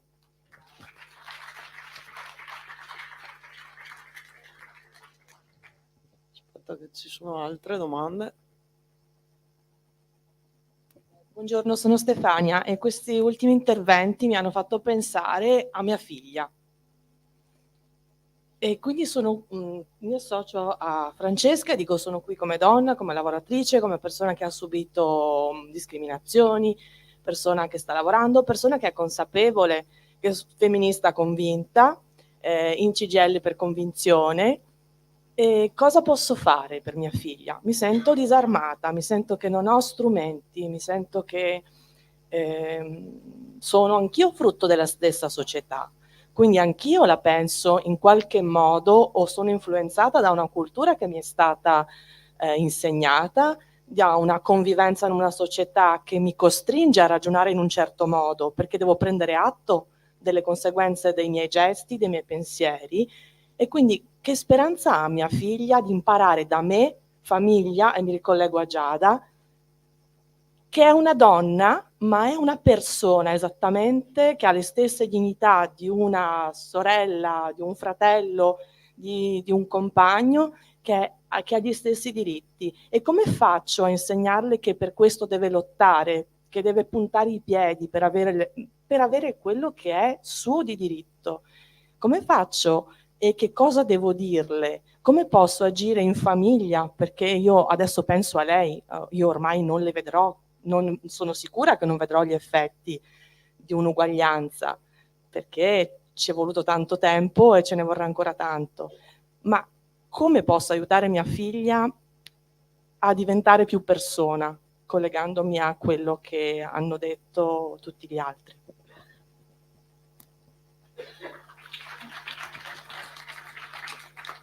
Ci sono altri? Se no faccio anch'io una domanda, se possibile. Adesso, dopo un po' questo effetto mediatico di questi giorni, si sta parlando molto di portare nella scuola il ragionamento delle parità di genere, di rispetto della persona e queste cose qua. Io volevo fare una domanda e volevo capire, ma non è che forse oggi, oltre a parlarne della scuola, dobbiamo insegnare ai nostri figli che ci può essere anche il no? Cioè affermarsi al no, perché questo, il problema delle violenze, adesso questa è una mia interpretazione, però poi magari se c'è anche l'opportunità da parte vostra di approfondirla, però il fatto che un ragazzo non si fermi di fronte a una ragazza che gli dice non voglio più stare con te, quando oggi ci troviamo in una società in cui le famiglie felici, le famiglie a mulino bianco, non c'hai l'obbligo di essere la famiglia a mulino bianco, mi viene da dire. Com'è che un ragazzo non riesce a fermarsi? Un ragazzo che comunque cresce in una famiglia dove aveva una madre, un padre, dove aveva fratelli, dove aveva altro.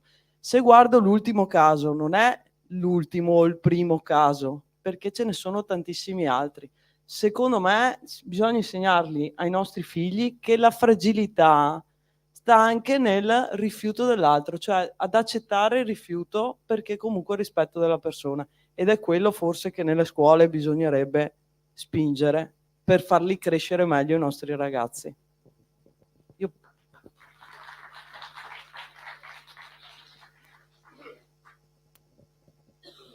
Faccio una domanda tecnica, Sara. 13-13 o possiamo sforare? Ok, perfetto.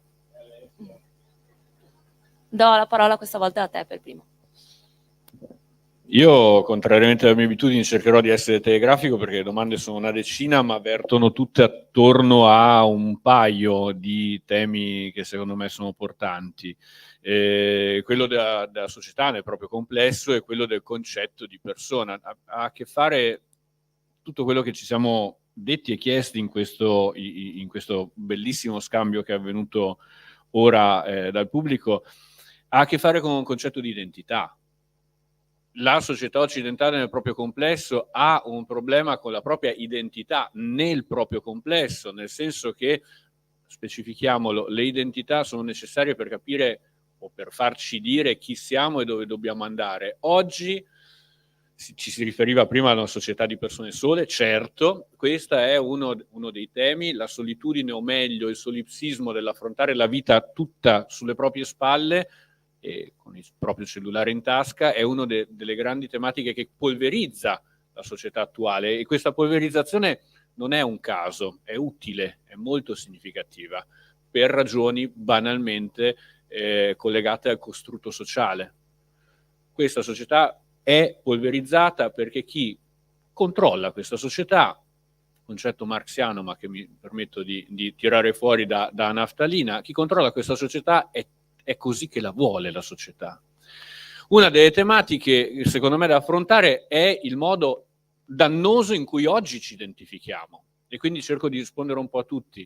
Noi dobbiamo desessualizzare la nostra società. Non è possibile che esistano emozioni maschili e femminili, che se piango a 5 anni sono una femminuccia, sempre perché partiamo dal presupposto che le parole pesano e contano. Noi non possiamo avere un'affettività che sia normata a livello di genere. A me piace molto quella risposta che ho trovato tra l'altro su un social di riferimento, in cui a un bambino che spingeva una carrozzina è stato detto: ma guarda, fai il mammo, e lui ha risposto: no, faccio il papà, che è una cosa che ha forti implicazioni col nostro essere identitario, perché è l'adulto che riconosce nel bambino, giustamente diceva prima la dottoressa, se gli regalo un bambolotto da accudire gli sto insegnando a diventare gay. Poi, allora, piccola parentesi di discorso da bar, quelli che dicono il genere si insegna alle elementari e si formano generazioni di persone confuse,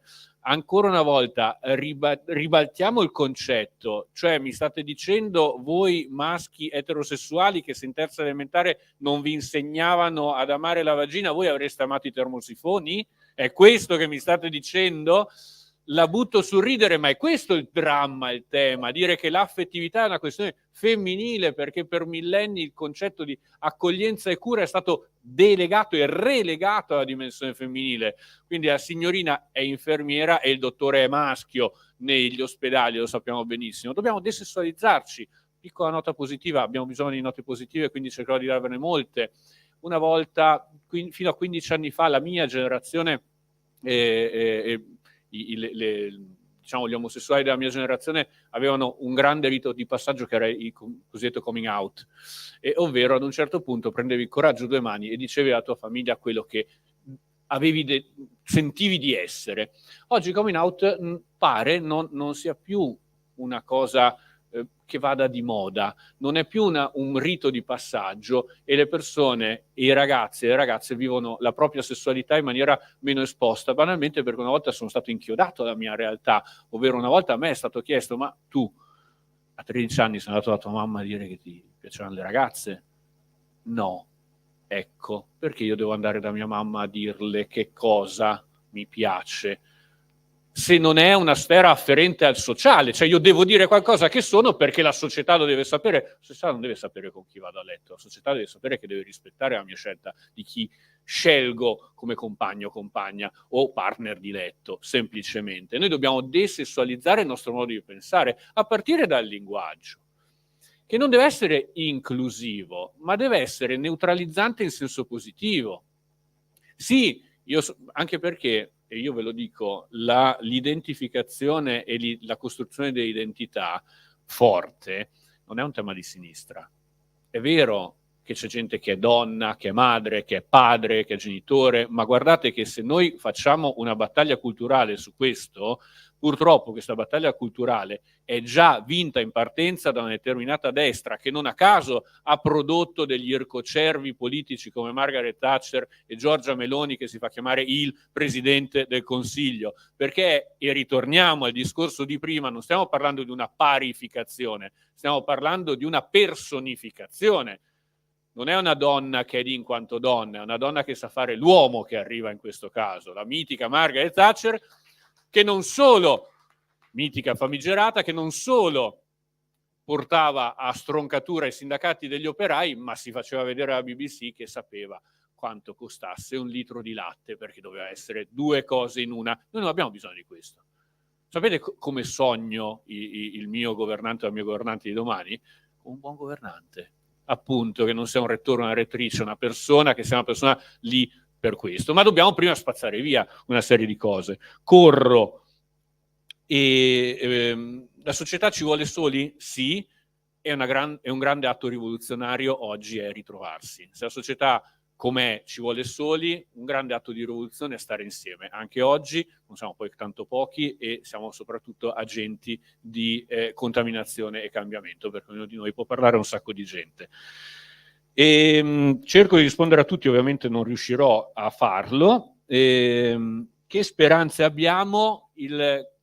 Ne abbiamo di speranze, ne abbiamo molte, attraverso un cambiamento di paradigmi, molto semplice, che è una cosa, io ho sentito in tono arrendevole persone che dicono non vedrò il cambiamento. In realtà il cambiamento è una cosa molto bella, che si sceglie come farlo, lo si può scegliere in maniera molto chiara e diretta. Faccio un esempio che forse può sembrare centrare poco, ma come avrete capito io a livello di formazione devo fare sempre questo tipo di metafore. Correva l'anno 2003, sì, e un governo di destra, Sirchia, allora fece una cosa che sembrò essere inaccettabile da un punto di vista culturale, cioè proibì il fumo nei locali pubblici. Fu un dramma totale per molti, dicendo ma come? Ora sono passati 2003, 20 anni, non è molto da un punto di vista culturale. Voi vi immaginereste l'idea di andare in un ristorante in cui si fuma? Sì. Non sono fumatore, ho amici fumatori che oggi non lo farebbero. E l'idea, ve lo ricordate, no? Ci fu qualcuno, e spesso accade, è accaduto anche con le politiche vaccinali, ma nel 2003 ci fu chi disse i ghetti per i fumatori fuori. Lo fecero, ci fu opposizione a questo. Eppure oggi noi viviamo in una società più salubre da questo punto di vista, che riconosce che le pubblicità degli anni 50, in cui si vedevano i ragazzini fumare perché faceva figo, sono in realtà delle prospettive identitarie costruttive. A proposito di questo, ricordo che il fumo è stato per lungo tempo un grande fattore di identità sessualizzante. Mia nonna, classe 1908, diceva: non è una brava donna, pensa, fuma. È questo che si cambia, è questo. Io vorrei che un giorno si ridesse di ciò dicendo: pensa, quella è una mamma che lavora, quindi ha abbandonato suo figlio. Io vorrei che una platea come questa un giorno ridesse di ciò, pensando a quanto eravamo indietro. Secondo me ce la possiamo fare con due passaggi. Uno, si è parlato di fragilità. Sì, siamo fragili, accettiamolo. Demistifichiamo anche il concetto di fragilità sociale, siamo tutti fragili. Uno dei problemi che sono stati toccati prima dalla dottoressa è il fatto che arrivare alla consapevolezza che la depressione è parte integrante di alcuni passaggi fondamentali della vita può essere rischioso e pericoloso. Noi dobbiamo non solo accettare questa fragilità, ma proprio come corpo sociale accettare che la fragilità, essendo una nostra componente, indovinate un po', è una nostra identità. Non solo siamo persone, ma siamo persone che hanno bisogno di essere curate. Quindi, se vogliamo essere una società, dobbiamo essere persone che sono interessate a prendersi cura dell'altro o dell'altra, indipendentemente dalle questioni identitarie. Dobbiamo cambiare i paradigmi, ci metteremo un po', secondo me nemmeno molto, nel senso che questi passaggi fanno fare dei salti in avanti, e però, ecco, una cosa sì, non dobbiamo sprecarli questi passaggi in avanti. Non dobbiamo far sì che queste idee siano sopportate. Non dobbiamo far sì che la nostra voglia di cambiamento diventi un accessorio. Non dobbiamo far sì che la nostra voglia di cambiamento sia una quota rosa nel nostro leggerci.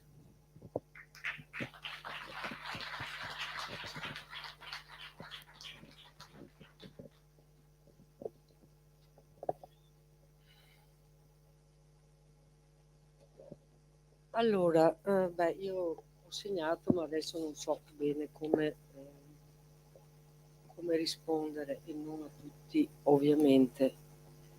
Però partendo dal discorso della fragilità, siamo tutti fragili, permettere la fragilità, appena detto, sì, questo è importante, però non bisogna puntare sulla fragilità, anche forse capovolgendo il discorso, puntare invece sui punti di forza. Ecco, però partendo, riconoscendo le fragilità. Questo è importante. Quindi ritrovarsi insieme sì, perché solo così si può riconoscere che le fragilità che abbiamo fanno parte di noi, della nostra identità, del nostro essere persone a tutto campo, no? Di non spezzettarci, però questo non deve poi diventare quello che può essere, ma io non sono, ma qua, cioè, come mi scappa la parola, non deve essere una... No, una scusa, una scusante. Ma io... No, tu, va bene, sì, ci sono le fragilità, perfetto, ma sei in gravidanza, vuoi interrompere una gravidanza, sei madre, sei preoccupata per tua figlia, vuoi vedere come fare, hai un nipote che spinge o no la carrozzina? Che fare?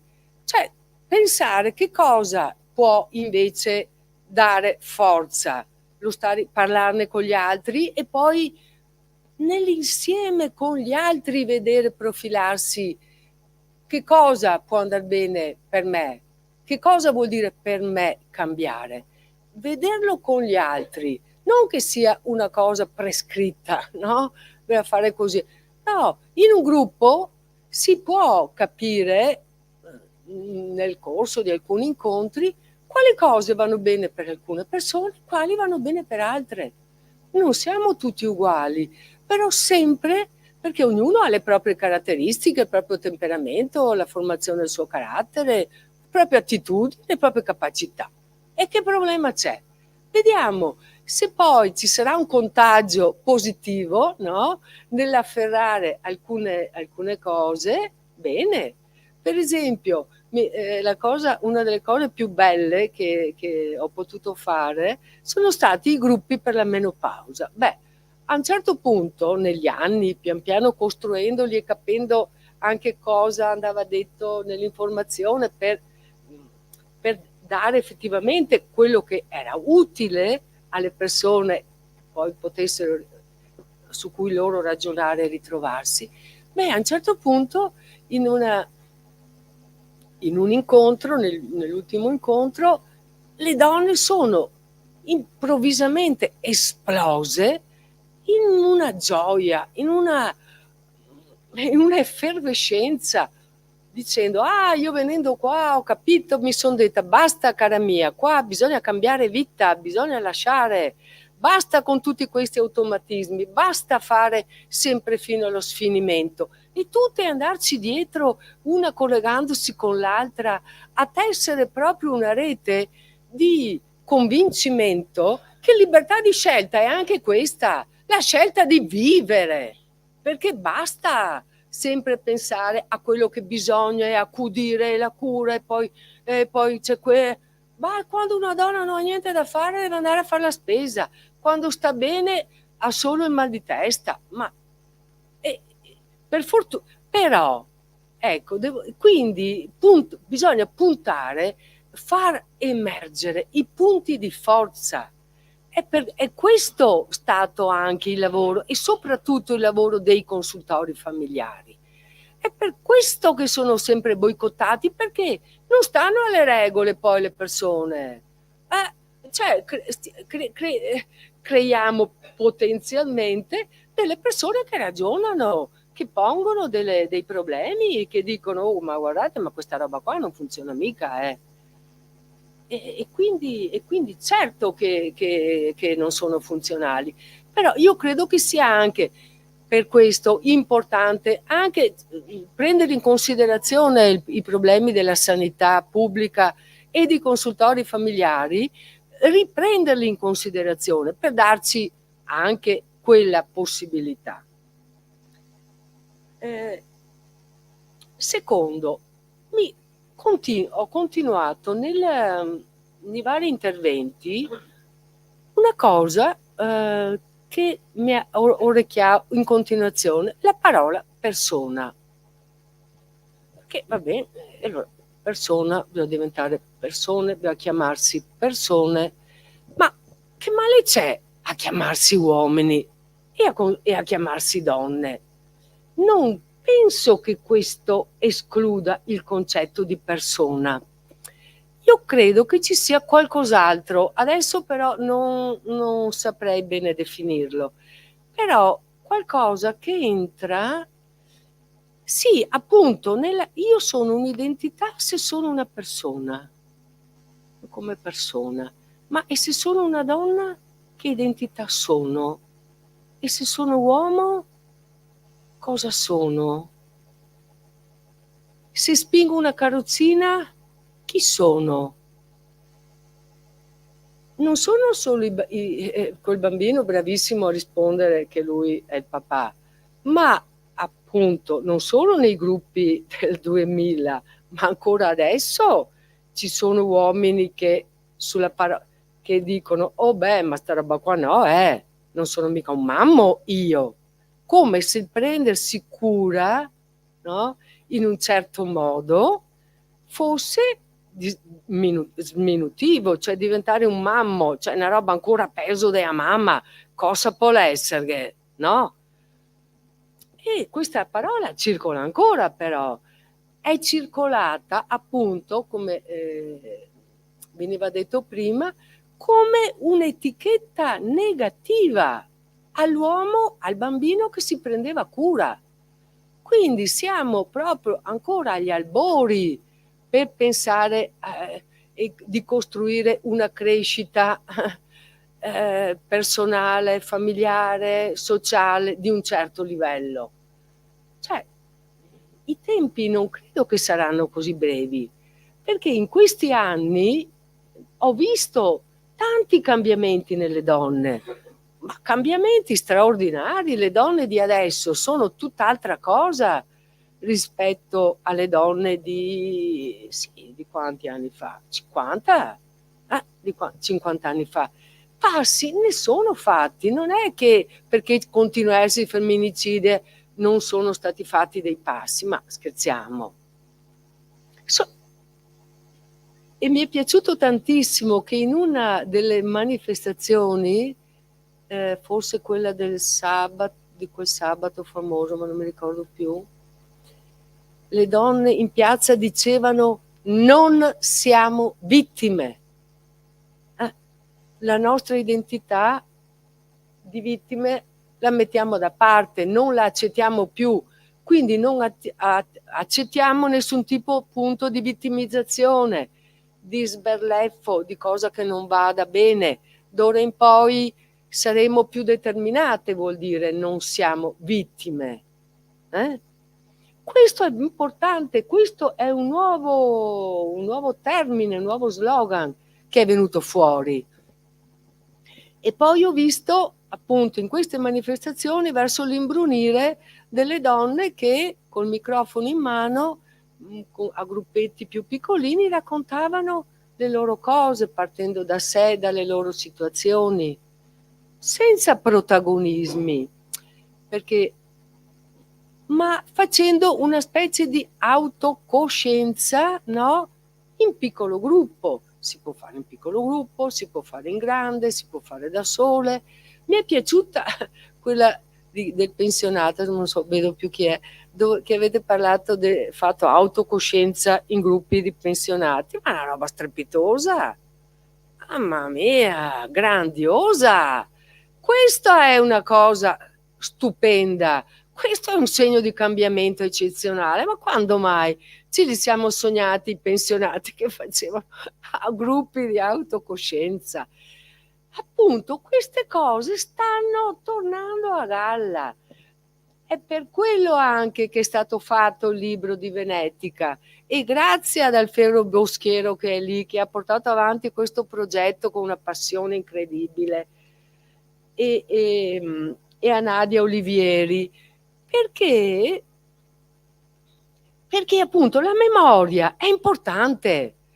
E anche la memoria aiuta a fare la differenza tra quello che è stato e quello che è, e anche vedere come vanno i cicli, cosa si ripresenta, cosa è andato via, che cosa si sta presentando di nuovo, no? Senza uno sguardo storico, ovviamente, tanti ragionamenti di oggi non sarebbero stati possibili. E io trovo nelle donne di oggi molta effervescenza e cambiamento, però non è che per questo appunto non abbiano delle fragilità. Secondo me va meglio che non dire essere fragili come identità, che poi l'identità è una cosa molto complessa. Io ho studiato abbastanza su questo tema perché ho fatto anche una scuola di psicanalisi di gruppo e ne ho letti di mattoni, ma che mi sono piaciuti tutti, ma l'identità, e quello che qua mi viene in mente è di dire che la nostra identità è così complessa, variegata, abbiamo visto, no? Che basta che anche una parte di questa identità venga smossa, venga toccata, venga messa in discussione, che è come se tutta l'identità entrasse in crisi, avesse bisogno di rivedersi, di ristrutturarsi nel suo insieme per ricreare un'unitarietà. Quindi non è, cioè, perché per esempio nasce un figlio e uno va in crisi sul lavoro, uno va in crisi sul lavoro e va in crisi con la moglie, capito l'esempio semplice?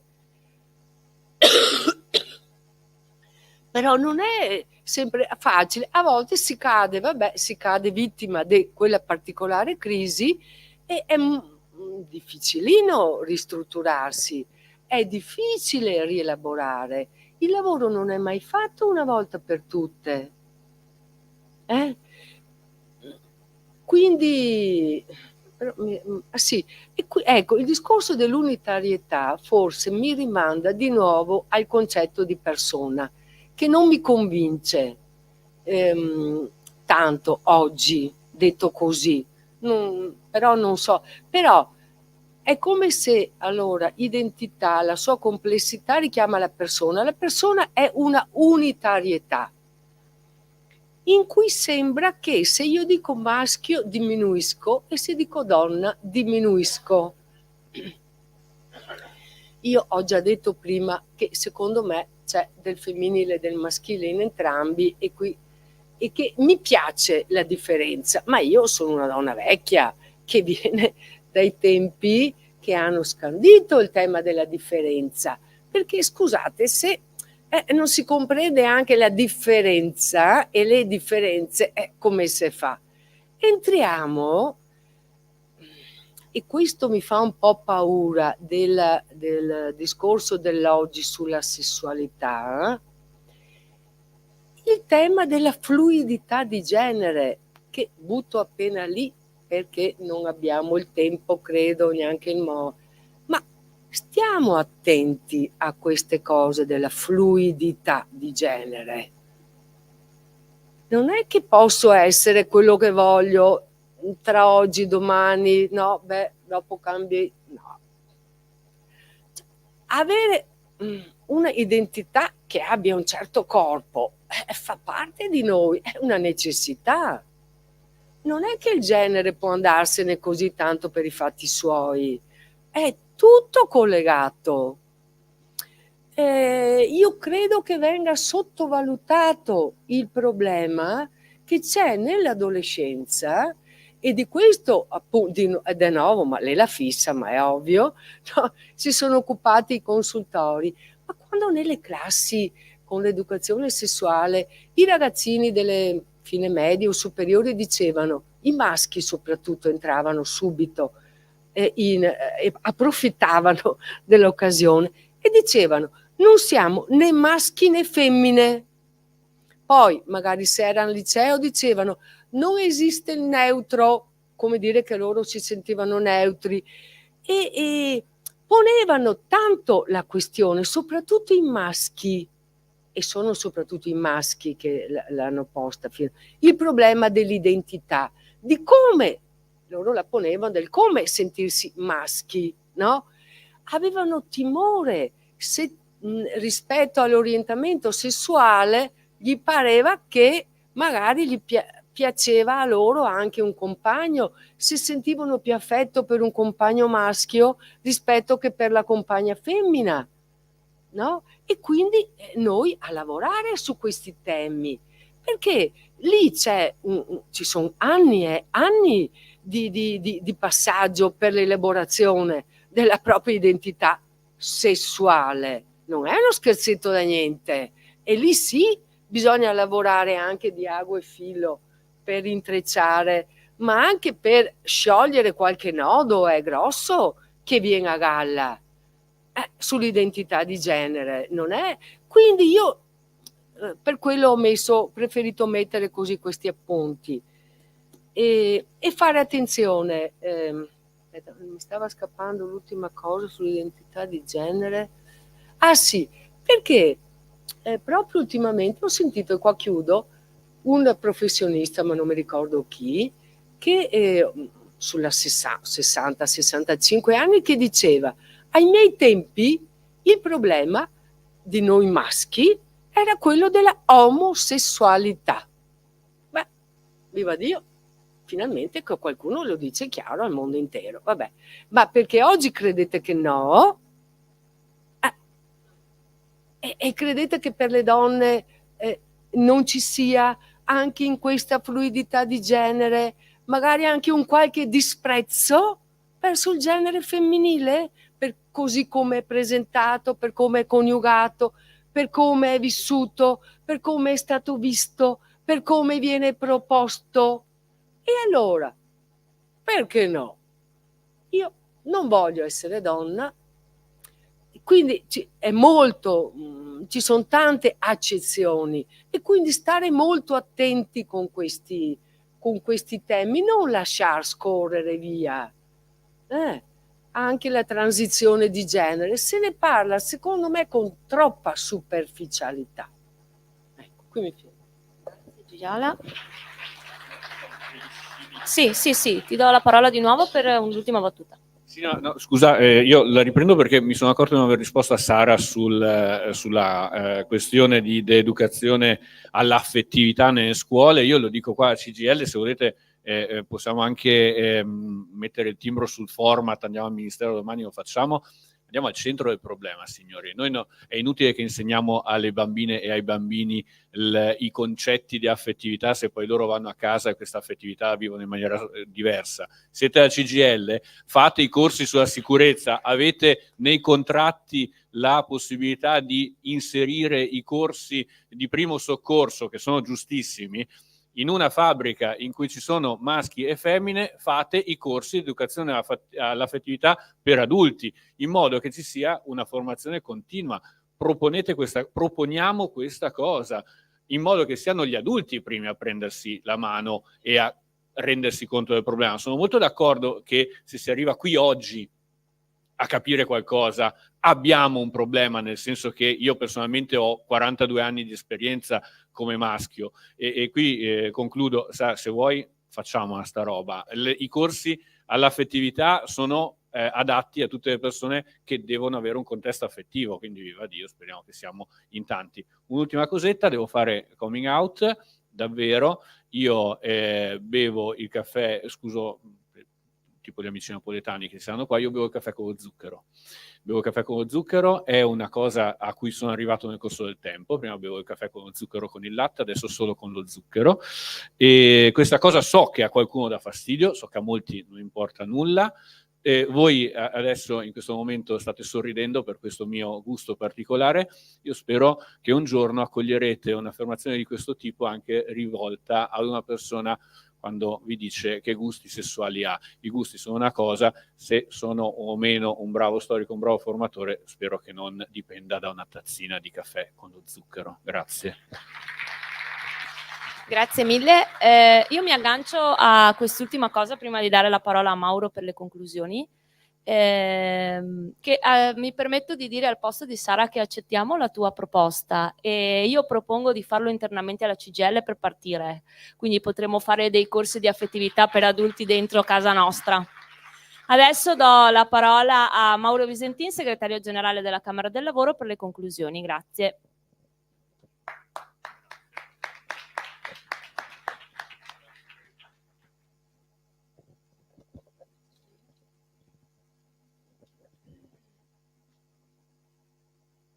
Sono castrista anch'io, per cui altre 45 minuti me li prendo. Scherzo, ovviamente. Invece voglio ringraziare i relatori Giliola e Francesco. Voglio ringraziare le compagne e i compagni che sono rimasti qua e che hanno condiviso con noi, e soprattutto l'idea del comitato del coordinamento politiche di genere di fare questa giornata di formazione e di discussione. Io non voglio fare le conclusioni perché sarebbe perfettamente inutile, perché non abbiamo nulla a concludere, anzi dobbiamo continuare a camminare e a lavorare. Però delle considerazioni sì, che tra l'altro sono quelle un po' condivise anche. Io penso che noi dobbiamo riprendere un ruolo che una volta si chiamava egemonia culturale, e che questo ha fatto sì che in alcuni momenti, tu citavi gli anni 70, io ho potuto beneficiare del consultorio da ragazzino, ovviamente, negli anni 70, dove ho imparato, dove mi hanno spiegato, ho imparato, spero di aver imparato, l'educazione sessuale, l'educazione al rispetto e anche al sesso, e era uno scandalo perché, come dire, erano le prime volte che si facevano nei consultori dei comuni ovviamente vinti dalla sinistra, perché a quell'epoca, quando si strappava un comune alla Democrazia Cristiana, la prima cosa che si faceva era provare a cambiare il paradigma, e questo, come dire, ha in qualche maniera prodotto anche alcune come dire, situazioni positive.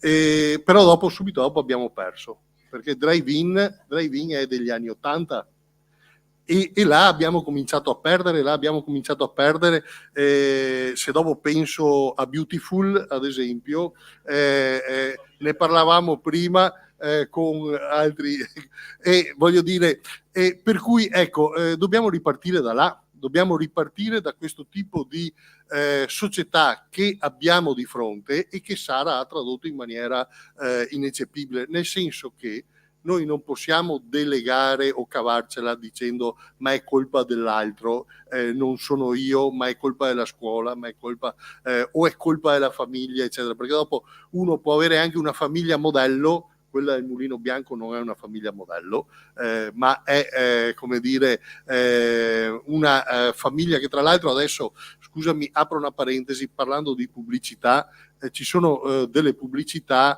che stanno cambiando segno, non so se qualcuno si è accorto, sulle pubblicità dei detersivi, dove c'è il papà che lava la maglietta dell'unicorno alla figlia, ecco. No, dopo ce n'è un'altra dove c'è il papà che raccoglie tutte le cose per casa, insomma, però io non vorrei che anche quello diventasse, come dire, egemonia di una certa società, che in qualche maniera, come dire, porta tutto comunque sempre dentro alle necessità del capitale e del profitto, e non dentro a una possibilità di migliorare la società.